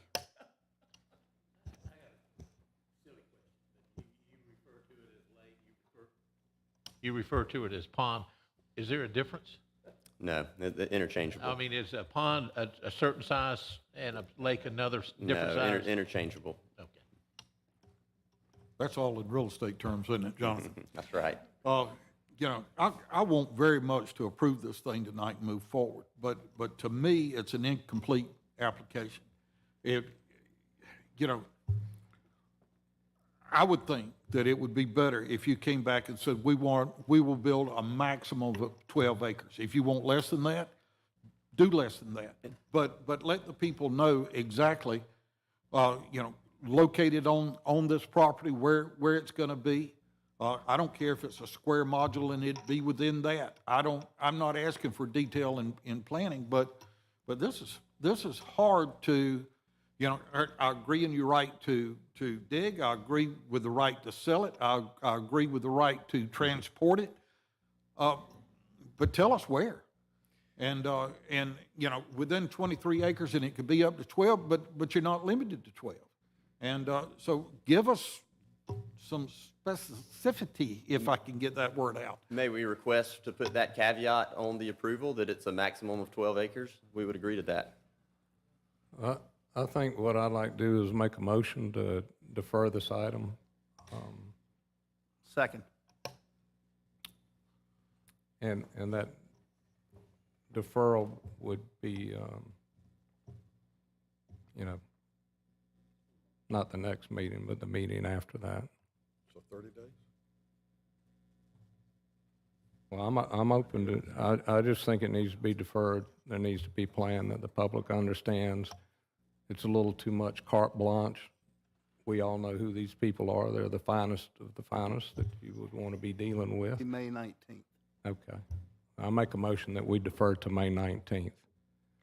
All right, we have a motion by Commissioner Fendig. Second. Second by Commissioner Rafalski to defer this item to a May 19th meeting of the Board of Commissioners. Then that gives you an opportunity to get with staff and get some of these issues answered specifically for the project and the expectation of the roads and the access in and out of the property and the neighbors around. Yes, sir. Okay. All right, we have a motion and a second. Any other discussion? All in favor, please raise your right hand. Mr. Vice Chairman, can you hear me? And boards, yes, sir, Chairman. I just wanted to, my comment would be the caveat for the 12 acres or less, to me, seems like a very reasonable suggestion by the applicant.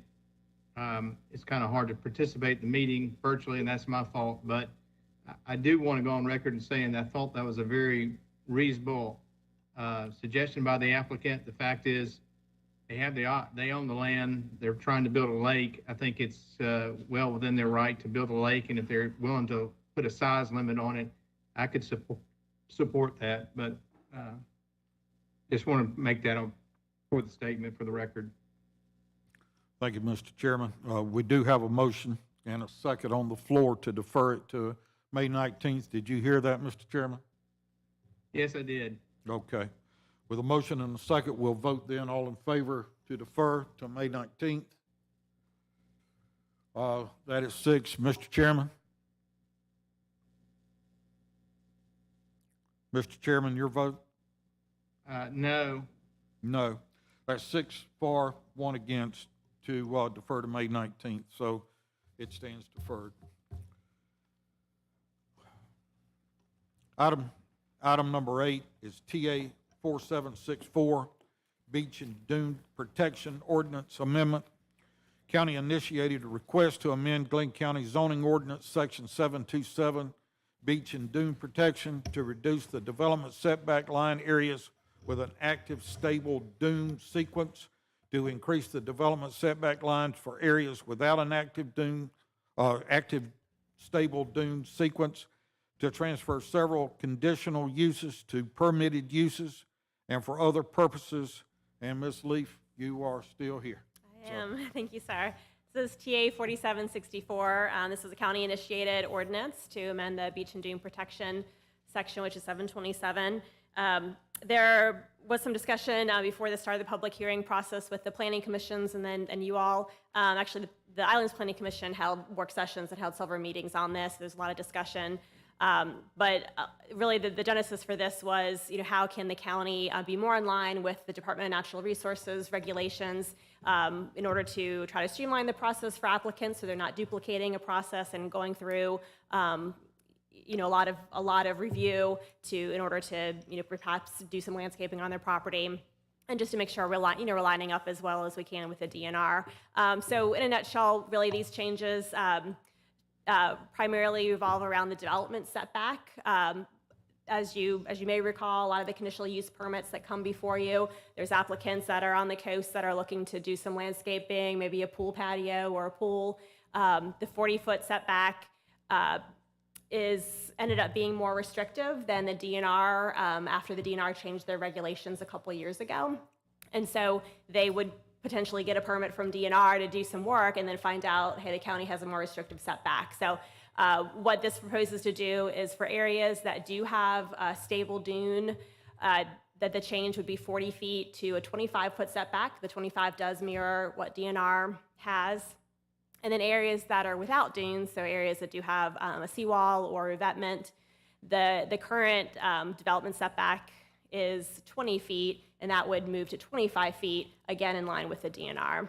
And then there's some changes to some of the permitted and conditional uses that are allowed within those areas. A lot of those really focused on landscaping elements and allowing a little more flexibility on landscaping elements that can be within the potentially the new 25-foot setback. So this is this draft ordinance is in your packets and just on the screen. And this does show what is being maintained in the ordinance, and these certain paragraphs that are being changed, and then the blue underline is these proposed changes. And it's just a diagram kind of showing the setbacks in an illustration. So as I mentioned, the Island Planning Commission did hold several meetings reviewing this, and they did hold a public hearing on February 15th after there were numerous changes. They actually had 2 public hearings on this ordinance, but since there were a lot of changes, we felt it was just proper to hold another public hearing and allow the public to really take a look at those final changes and to be able to comment on those. So they looked at this on February 15th. They did vote unanimously 7-0 to recommend approval of the amendment as presented. And then the Mainland Planning Commission held a public hearing on March 8th, and they voted unanimously 6-0 with 1 commissioner absent to recommend this proposal to the Board of Commissioners. And then these are your possible actions to approve it as presented, which is the recommendation from the planning commissions. And then, or you can defer action, remand it back to the planning commissions, or deny the amendment. And I'm happy to answer any questions on this. Thank you. Ms. Leaf, on the proposed revisions, when you're in section 727.5, conditional uses, paragraph 3, it says that development setback line other than permitted uses under section 727-4-8, point 4, point 8, and point 9. I found no information on point 8 and point 9 in the supplied. Okay. Is that under the part that has the track changes or the? It's in that same struck and rewritten. Okay. It's also up in an earlier section. Okay. So Let me take a look at that. 727-5, paragraph 3.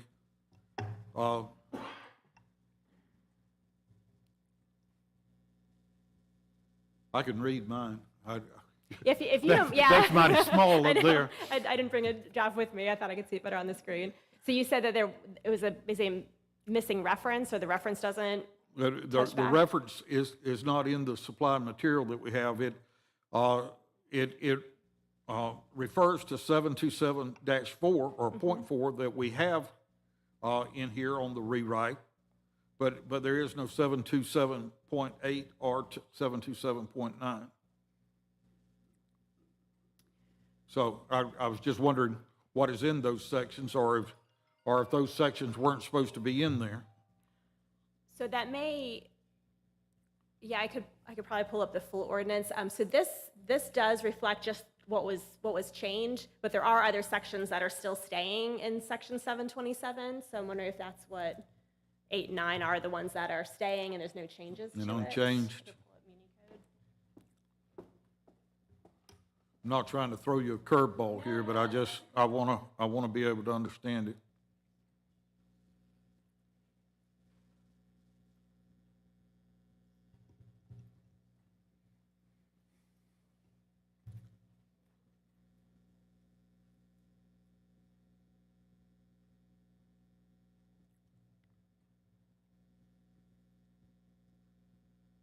Ms. Thompson, do you want to come up and entertain us while Ms. Leaf is?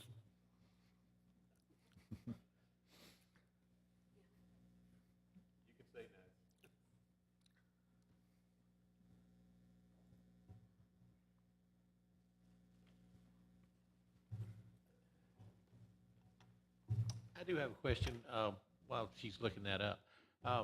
When they use the term dunes, and we're talking, waterfront, whether it be ocean or marsh or river, these setbacks, are they all applying to all of the above or just to dunes?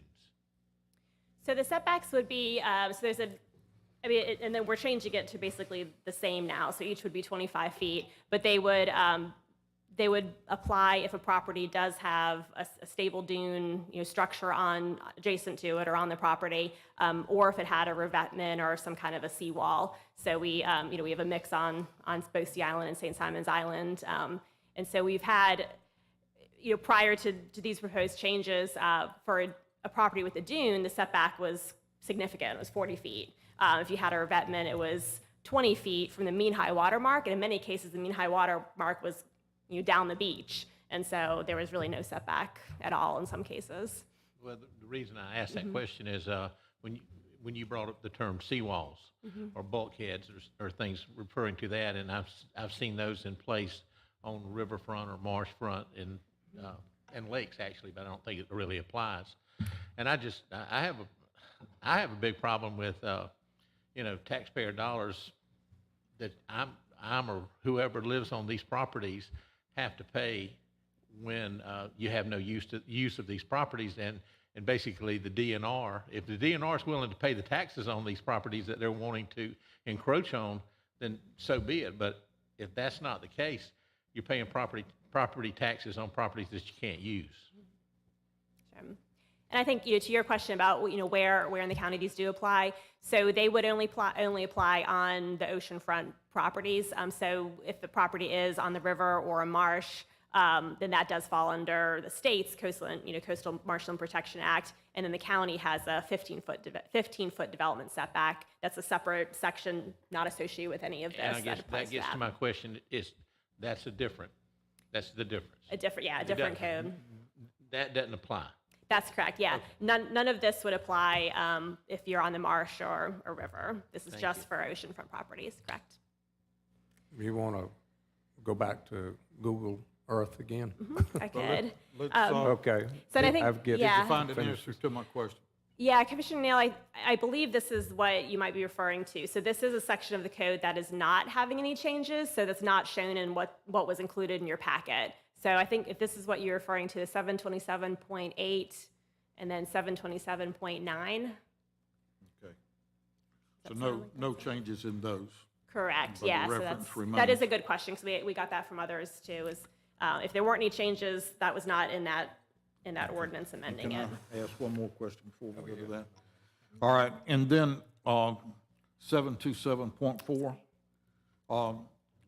there's language from the paragraph 3, half of that is new language. Paragraph 4 and 5 is new language. When we asked the staff to look at considering moving the 40-foot setback to coincide with the DNR's 25-foot setback, that's all I remember asking. These allowed uses in the setback on the seaward side of the setback. Where did that language come from, and how did that get introduced to this? Sure. Yeah, so a lot of the language regarding the landscaping did get drafted really through the Islands Planning Commission work sessions. There were some public comments as well as some commissioners that were involved in, and interested in seeing some additional changes. So that is what really kind of how some of these came to be, is through the IPC work session process. And I understand landscape, softscape, like plantings, but fences, terraces, landscape walls, retaining walls, that is language that seems to be counterintuitive to what we're trying to do on the seaward side of the line while we have the 25-foot. Just can you help me? It looks to me like the things that were conditional use permits, which require public hearing, zoning change. Conditional use permits were transferred over to permitted uses. That's correct analysis of that. Fences, landscape wall, retaining walls, and stormwater management systems and all that stuff have all of a sudden become permitted uses rather than conditional use permits. Correct. And I think that's what you're alluding to, is it not? So I just sort of wondering about that. The local community doesn't have any control over that. A permitted use permit would just go to the state, and it would be up to the state to say, yeah, put your deck in out there in the 25-foot buffer, and without any input from the local community. So, I've got some heartburn there. And this is a public hearing, but we are still talking to our commissioners, and Mr. Fendick has something he wants to I make think if before I we show open. you some things visually, it'll kind of help us all understand why this change has occurred and the impacts of it, and why I'm in favor of retaining the commission's right to review those applications. Get it back up. Would you like to go to Sea Island or St. Simons? Well, let's just start at where the ordinance begins, and that'd be down by the Sea Island Golf Course. Okay.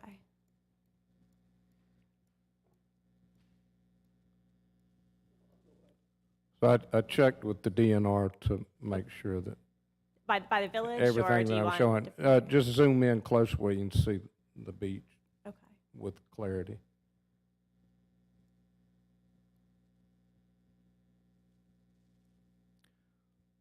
Okay, zoom in just a little bit more. Okay, first of all, there you see the rock revetments. Well, one of the reasons the DNR changed this was because the jurisdiction line is the center of those rock revetments. And the building and building permit applications, as you can see, people are remodeling and building right on up to the ocean, to the rocks there. And so the change that the DNR wanted to have done was to move the setback to 25 feet, because the setback line at 40 feet, you can see where it goes in to where houses are being built. And they were starting to deal with houses and not what they're trying to protect. So the first thing to understand is that the jurisdiction line is in the middle of the rocks. And so wherever we have the rock wall, and you can just keep going around to the King and Prince, affects the previous of 40 feet, affects any application 40 feet inland from the center of those rocks. You can just kind of see how that impacts a lot.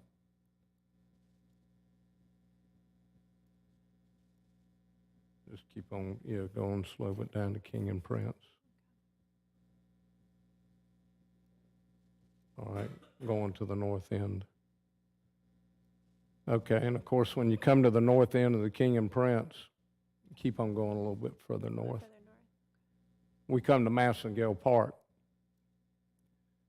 Now your jurisdiction line is measured from certain trees in the dune system or dunes.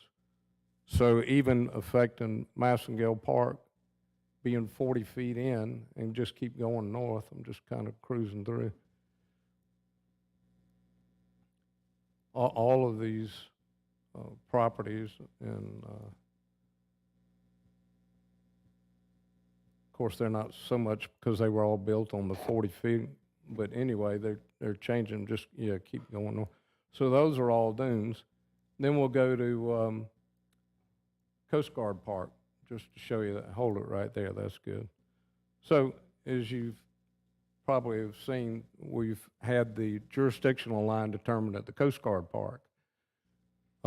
Well, that jurisdictional line is probably 50 yards out in front of the sailboat area now because of accretion and the way they measure it. So, all right, and go on down to Gould's Inlet. And I think there's some homeowners here that are going to speak to it.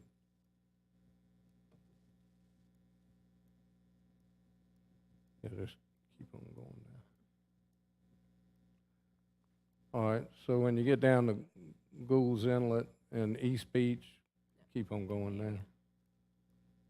Well, again, that jurisdictional line penetrating 40 feet in goes into a lot of houses and properties, and the DNR wanted to change and make that 25-foot setback so that they wouldn't be dealing with those problems and jump across to Sea Island.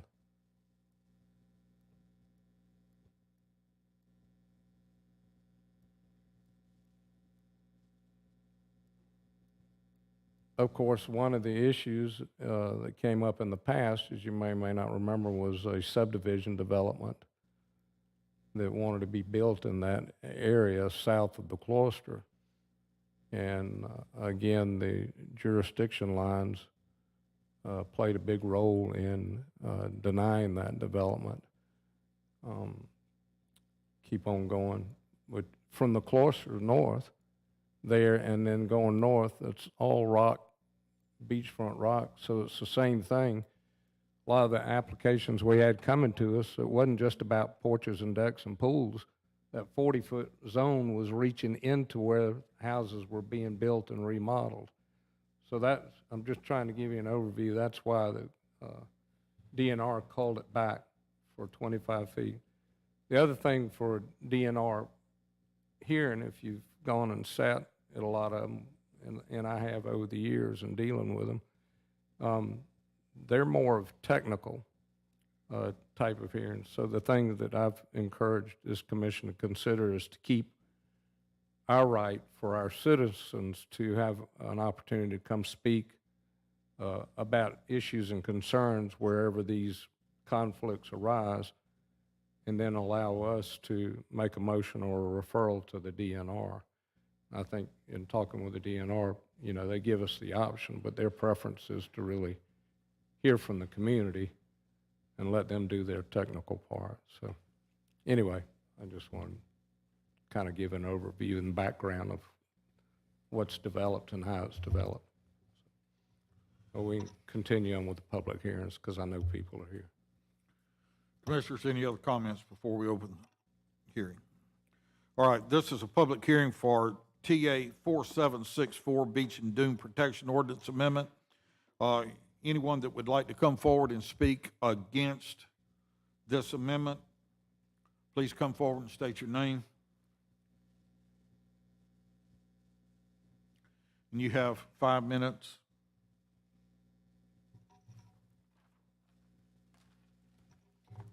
Hi, my name is Megan Derosiers. I think I haven't been to a county commission meeting in a couple years since COVID, and I can't believe I'm talking to you about 2 things tonight. So thank you for hosting a public hearing on this issue. As you know, I'm the CEO of 100 Miles. We're a coastal conservation organization here in Glynn County. My staff did participate at the Planning Commission, Mainland Planning Commission, and Island Planning Commission conversations about this. And I'm here tonight to ask you not to adopt the proposed changes to Section 727 of the current Glynn County Ordinance, and I'll give you a couple reasons why, some of which you mentioned. But, and I understand the argument about making the ordinance consistent with the DNR regulations in the Shore Protection Act, but I would be remiss if I did not bring up the issue of flooding and storm surge due to rising sea levels and the threats that we face regularly on the Georgia coast. St. Simons, Sea Island, Jekyll, and Little St. Simons experience sunny day flooding now almost every month, and that is due to sea level rise. Also, according to your own Glynn County Shoreline Protection Plan, sea level rise in Glynn County is projected to be around 30% greater than the global average. That is real science, and that science should guide your decision. So we now know enough about the certainty of sea level rise, and it's already recognized in Glynn County documentation that any proposal to reduce the distance between structures and the ocean should be met with skepticism, concern, and eventually be rejected. Currently, Glynn County is leading the coast on shore protection. Our current setback of 40 feet is a testament to the leadership of all of you up here and the vision of the commissioners who originally passed it. Sure, of course, moving the setback to 25 feet would make the ordinance consistent with the Shore Protection Act. But that Shore Protection Act is more than 40 years old, and we should be looking forward and not backwards. On another point, while the reduction from 40 to 25 feet is proposed to match state standards, the change to the permitted uses, as y'all noted a minute ago, the change to the permitted uses section would actually depart from the Shore Protection Act. These changes, as Ms. Leaf mentioned, were made at the Island Planning Commission and came through the Planning Commission process. They were not made to be consistent with the state law. So this departure would actually add significant confusion to the development process. The Shore Protection Act does not allow development seaward of the state's 25-foot setback line without a permit, without a conditional evaluation. So changing the county level permitted uses to include terraces, patios, on-grade decks, fences, landscape walls, retaining walls, stormwater management systems, and landscaping is actually contrary to the interests of protecting personal property and is actually not consistent with current state law or the DNR practice, as was mentioned earlier.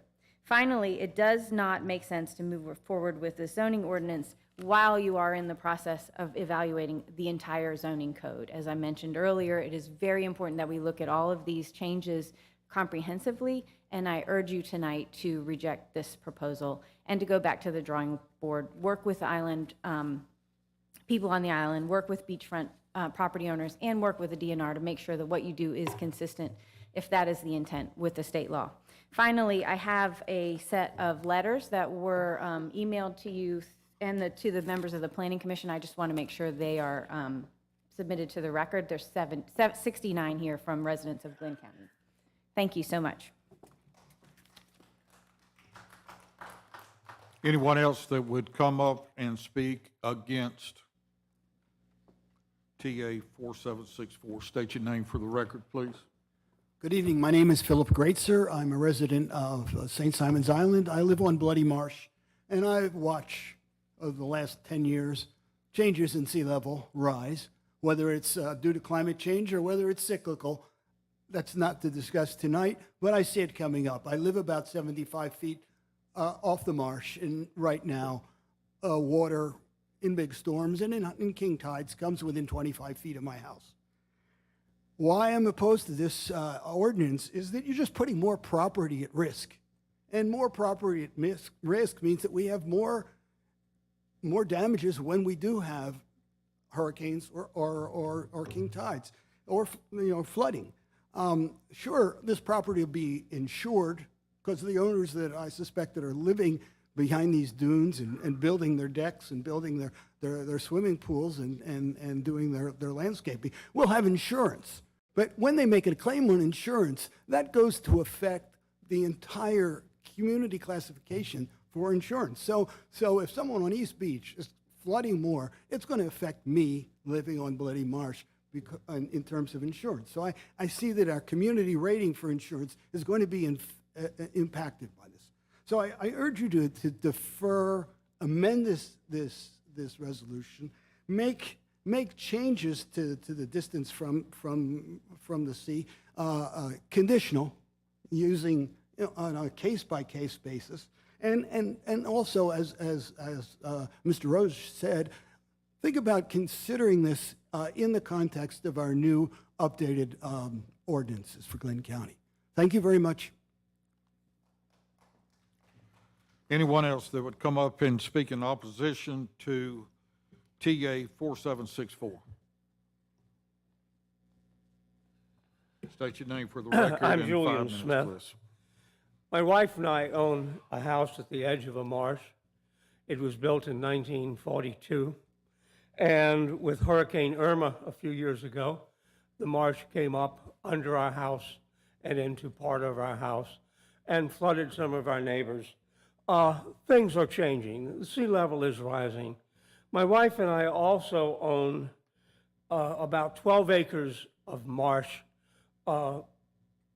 just north of Bloody Marsh, where we do not intend to build anything. And I have seen in the last 5 or 6 years more and more cedars dying as there is increased salinity in the soil.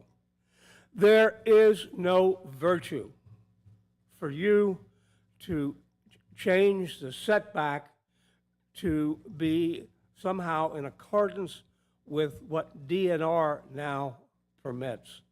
DNR is the Department of Natural Resources, and their job is to allocate valuable resources and to make sure that the people who buy the right to exploit, use, or misuse those resources have the ability to hire surveyors and consultants and engineers and lawyers to make sure that only the best and the brightest get to use or misuse these resources. In other words, I don't really trust DNR to do the job we should think it is doing. You are about to redo, to revise, or update your hazard mitigation plan. I would defer any change in your present ordinance until that hazard mitigation process has been accomplished. Otherwise, what you're being asked to do is increase the tendency to rearrange deck chairs on the Titanic. The ocean is rising. The shoreline is sinking. The icebergs are not going to destroy our Titanic. The melting of the ice sheets is what is helping to cause this rise in sea level. So reject this, please. Leave it alone. Enough is enough. Thank you. Anyone else that would come up and speak in opposition to TA 4764? Anyone else? Seeing none, hearing none, we'll open the discussion for those in favor. Anyone in favor, please come forward. State your name for the record, please. And you have 5 minutes. Thank you. Good evening. My name's John Shelton, and I'm with my wife, Dr. Pamela Flick. We live at 4212 13th Street, East Beach, St. Simons Island. And the reason we're here is we were rather surprised that last July, when we filed for a building permit to make some modifications to our home, we were surprised it was rejected. And part of that surprise came as a result of working with the DNR for months prior to July on making sure that what we were planning to do with our home, which is on the ocean, was in compliance with the State Department of Natural Resources. And of course, we thought it was.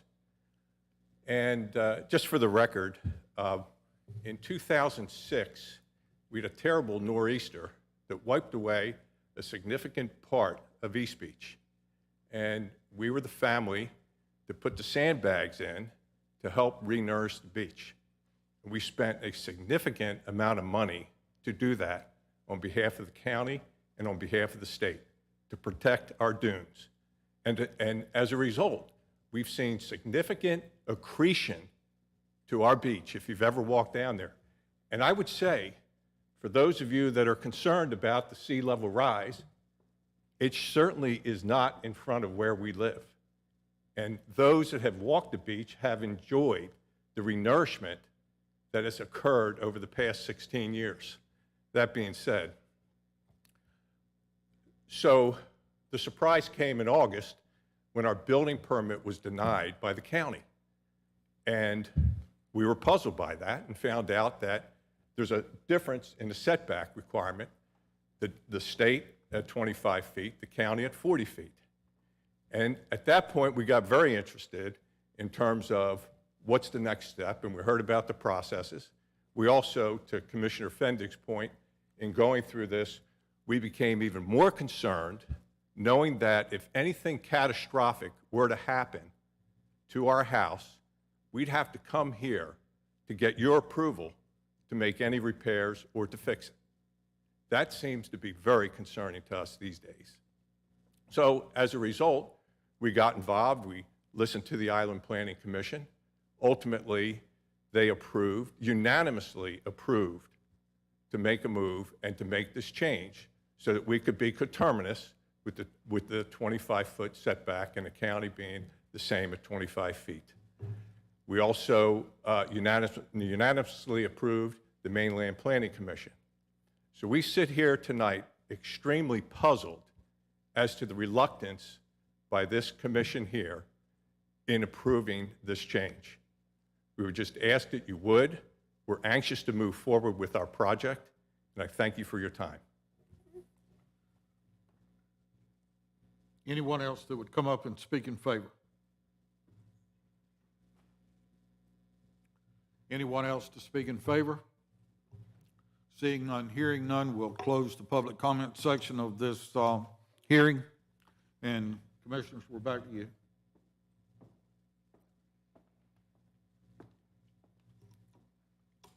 Mr. Chairman, I'm absolutely in favor of making our setback the same as the state. I think it just makes sense. But I do have, again, have the heartburn with that, and I can't get my computer keeps going off, that those permitted uses, those conditional uses that were changed to permitted uses. And I've got just a problem with that, but other than the 40 to the 25 to be consistent with the state, I absolutely support that.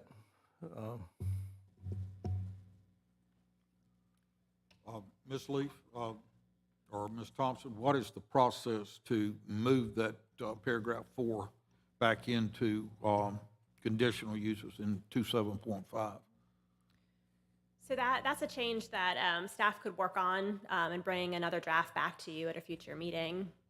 I don't know if it necessarily has to be remanded back to the Islands Planning Commission, since that's a choice you're making to make that change. Well, I, with Commissioner Brunson, totally agree that the 25-foot setback to be in conjunction with the DNR is the appropriate move. But this paragraph in particular does bother me. But any other comment from the commission? Could you bring back the proposal back up on? No, yeah, that was it. Go back. Oh, I'm sorry. The next page? Next one. Okay. That's not it. You're looking for The one proposed that motion? went from 40 to 25 and from 25 to 20 or 20. Oh, okay. So that's actually on the right-hand side of the page under section 7. I know, but you had it on a page. On the summary page. There it this is. one. There Okay. it is. Yes, sir. Oh. The only change that I see that I would be interested in is the changing from the 40 to the 25, but leaving the 20 and not extending it to 25. Because that's what the DNR recommended. Is that correct? So DNR does have a 25-foot setback. 20 is what we have had, the county's had an ordinance since the 70s. But I don't see any need in changing that. My opinion, I don't see any need in changing that. But I'm in favor of the 40 to the 25. Okay. And I know that needs to be discussed. That's just something I wanted to put on the record, make a comment on. Any other discussion? No, sir, I have a motion. All right, sir. I move that we remand this back to staff to take the modifications out and then bring it back to us. Have a motion from Commissioner Rafalski to remove the changes to the ordinance. Are you talking about in total or just that paragraph, or are you? That paragraph, and there might be another one. Just the one. Just that paragraph. The permitted and conditional uses paragraph? Yes, sir. Kind of like it was Yes, okay. before we waded into this. So are we clear on the motion think by Commissioner Rafalski? Yeah, I think it's 727.4, paragraph 4, correct? That's it. That's it. It's just a choice of a few words. We can't do that here in the motion. You know, this is a big deal, and I know we've got folks out there that are ready to do what they need to do, but I hate to change ordinances on the fly. And, I mean, can we do this in 2 weeks? We can. We get this thing back in 2 weeks and like it ought to be, and I'm sorry. No, you can't really do that. We've got all this other stuff as part of the motion, and it's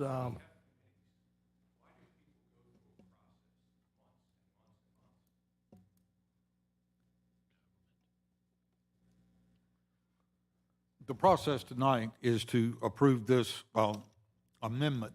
It is an amendment presented in the whole. In the whole, there is one paragraph in there that is not acceptable to us. To get the amendment right, we've got to amend it and then vote on the amendment. I think you hear support for the 25-foot setback, and that would come forward, but we need to get this right. No.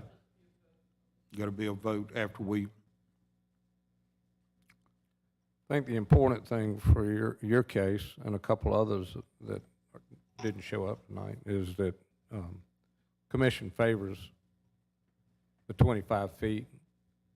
If the 40 feet was retained, it would be impossible for you to do your repairs to your house.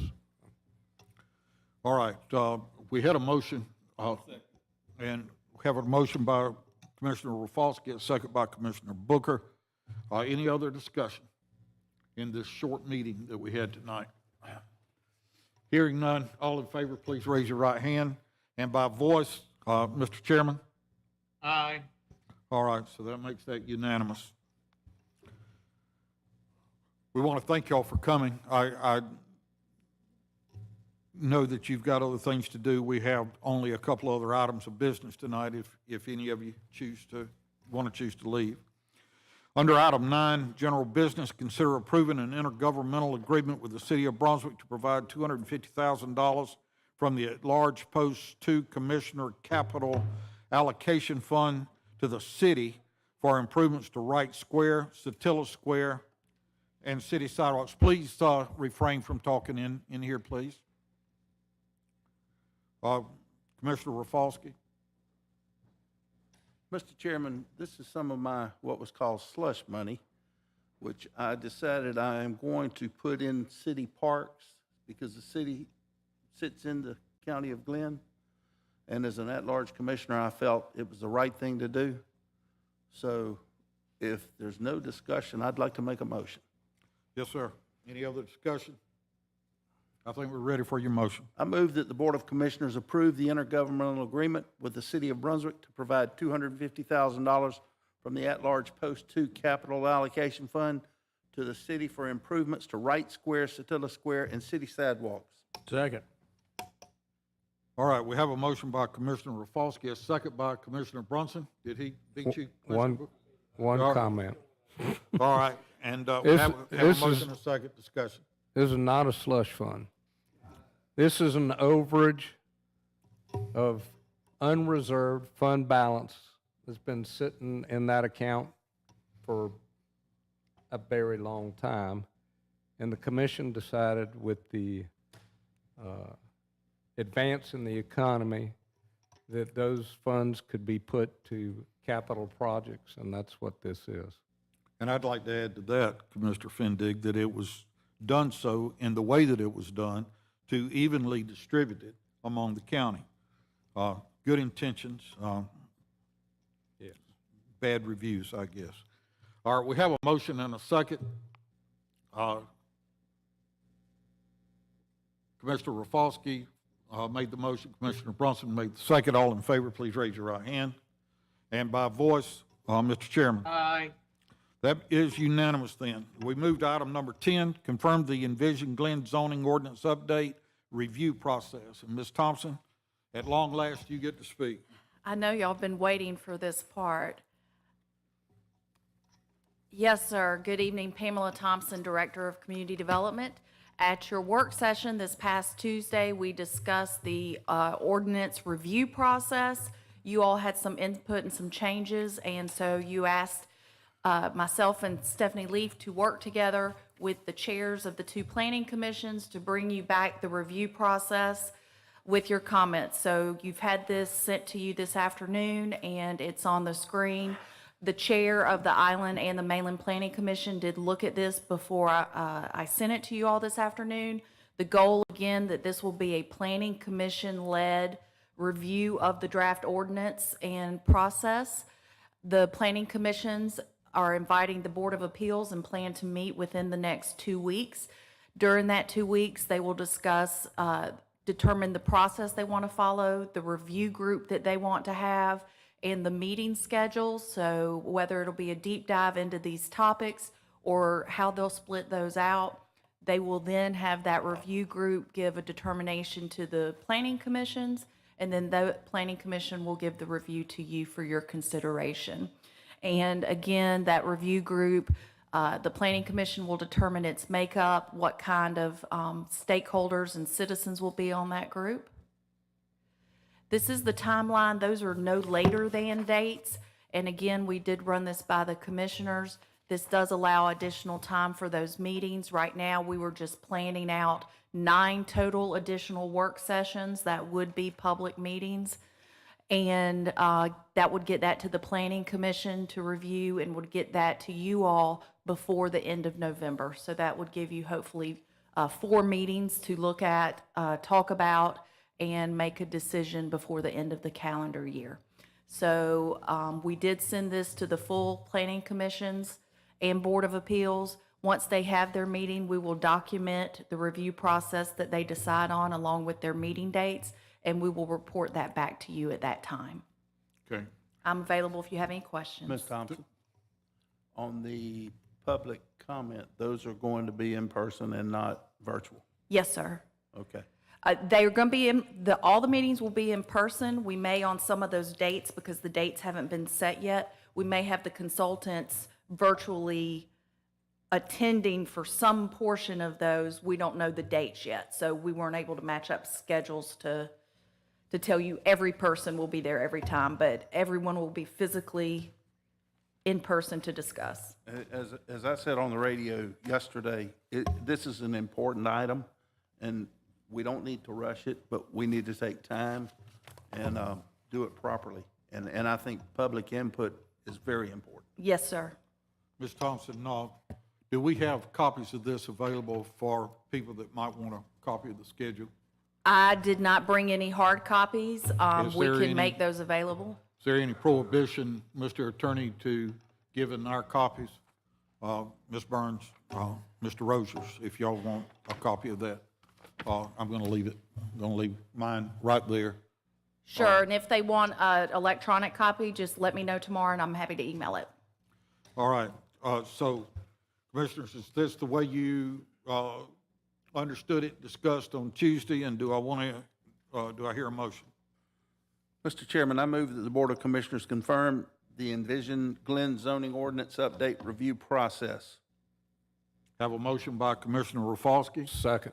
Second by Commissioner Fendig. Any other discussion?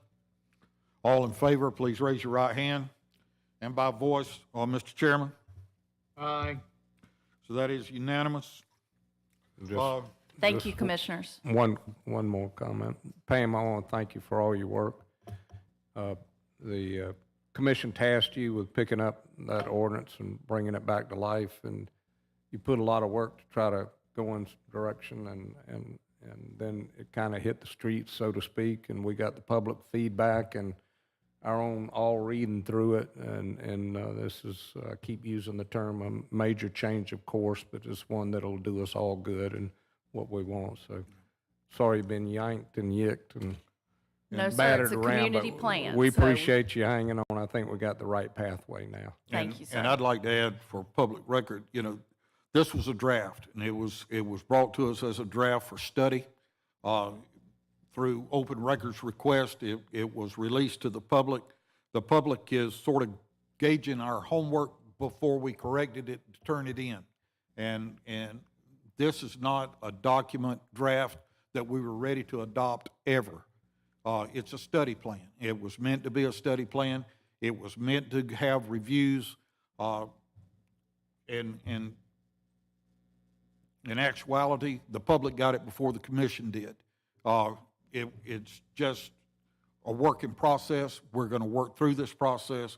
We're going to bring it forward so that we can revise our codes and ordinances in a beneficial way for the future. So that's just my 2 cents. And I have more good news. Mr. Chairman, may I say something? I'm sorry, I didn't see. Chairman? Yes, Oh, sir, may I yes, say yes, something real Mr. quick? Chairman. This was supposed to be a process, and the process doesn't end with the adoption. And I think if you'll talk to Ms. Thompson, she'll tell you that the consultants told us this was a process that would end up in the rewriting of the ordinances, but the rewrite would also be examined 6 months and 12 months after we adopt it. So I won't say this is a living document, but it is a malleable document in the sense that if things are missed during this process, future board next year will have the opportunity to work with staff and amend things that may have been missed. So I seem to hear, I've heard a couple of times tonight that, we're adopting a new ordinance and it may be there for 60 years, but the bulk of it may be, but if there are things that are wrong, future commissions will be able to adapt and make those changes. So I just want to make sure that's noted. Thank you, Mr. Chairman. And I have more good news for our commissioners. We do have a need for an executive session tonight for property acquisitions. So I need a motion to go into executive session. And Mr. Chairman, if I could also add pending litigation to that list as well. Well, thank you so much. We need to go into executive session for property acquisitions and pending litigation. Thank you, So Mr. moved. Attorney.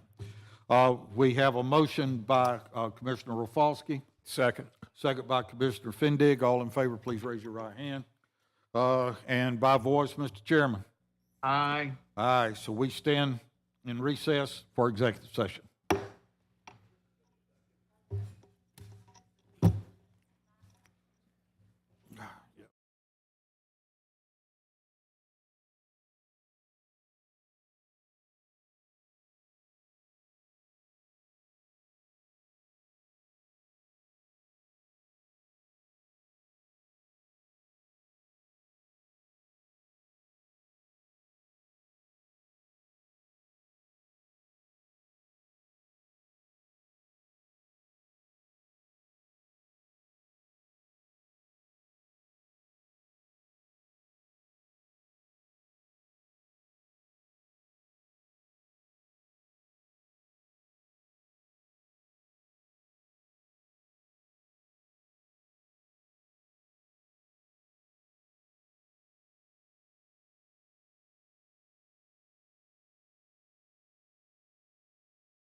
Motion from Commissioner Fendig, a second from Commissioner Bronson to come in from executive session. All in favor, please raise your right hand. Aye. And we have a unanimous, we're in session. Mr. Chairman, I move that the Board of Commissioners approve the executive session minutes from April the 7th, 2022, and April the 12th, 2022 executive sessions. Have a motion from Commissioner Fendig, a second from Commissioner Rafalski. All in favor, please raise your right hand. Aye. And Mr. Chairman, that is unanimous. Mr. Chairman, I have a motion concerning purchase. I move that the Board of Commissioners approve and ratify the agreement of purchase and sale between Glynn County, Georgia and JD3P CP Property, LLC, for Glynn County's purchase and acquisition of approximately .55 acres of property located at 1718 Ellis Street, 1728 Ellis Street, and 810 H Street, Brunswick, Georgia, at a purchase price of $250,000, and authorize the chairman to execute all necessary closing documents. Have a motion by Commissioner Fendig, a second by Commissioner Bronson. All in favor, please raise your right hand. Aye. And that is unanimous. One last motion. I move that the Board of Commissioners approve the county attorney's recommendation regarding pending litigation. Have a motion by Commissioner Fendig, a second by Commissioner Rafalski. All in favor, please raise your right hand. Aye.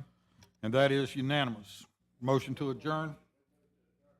Have a motion to adjourn, second by Commissioner Rafalski. All in favor, please raise your right hand.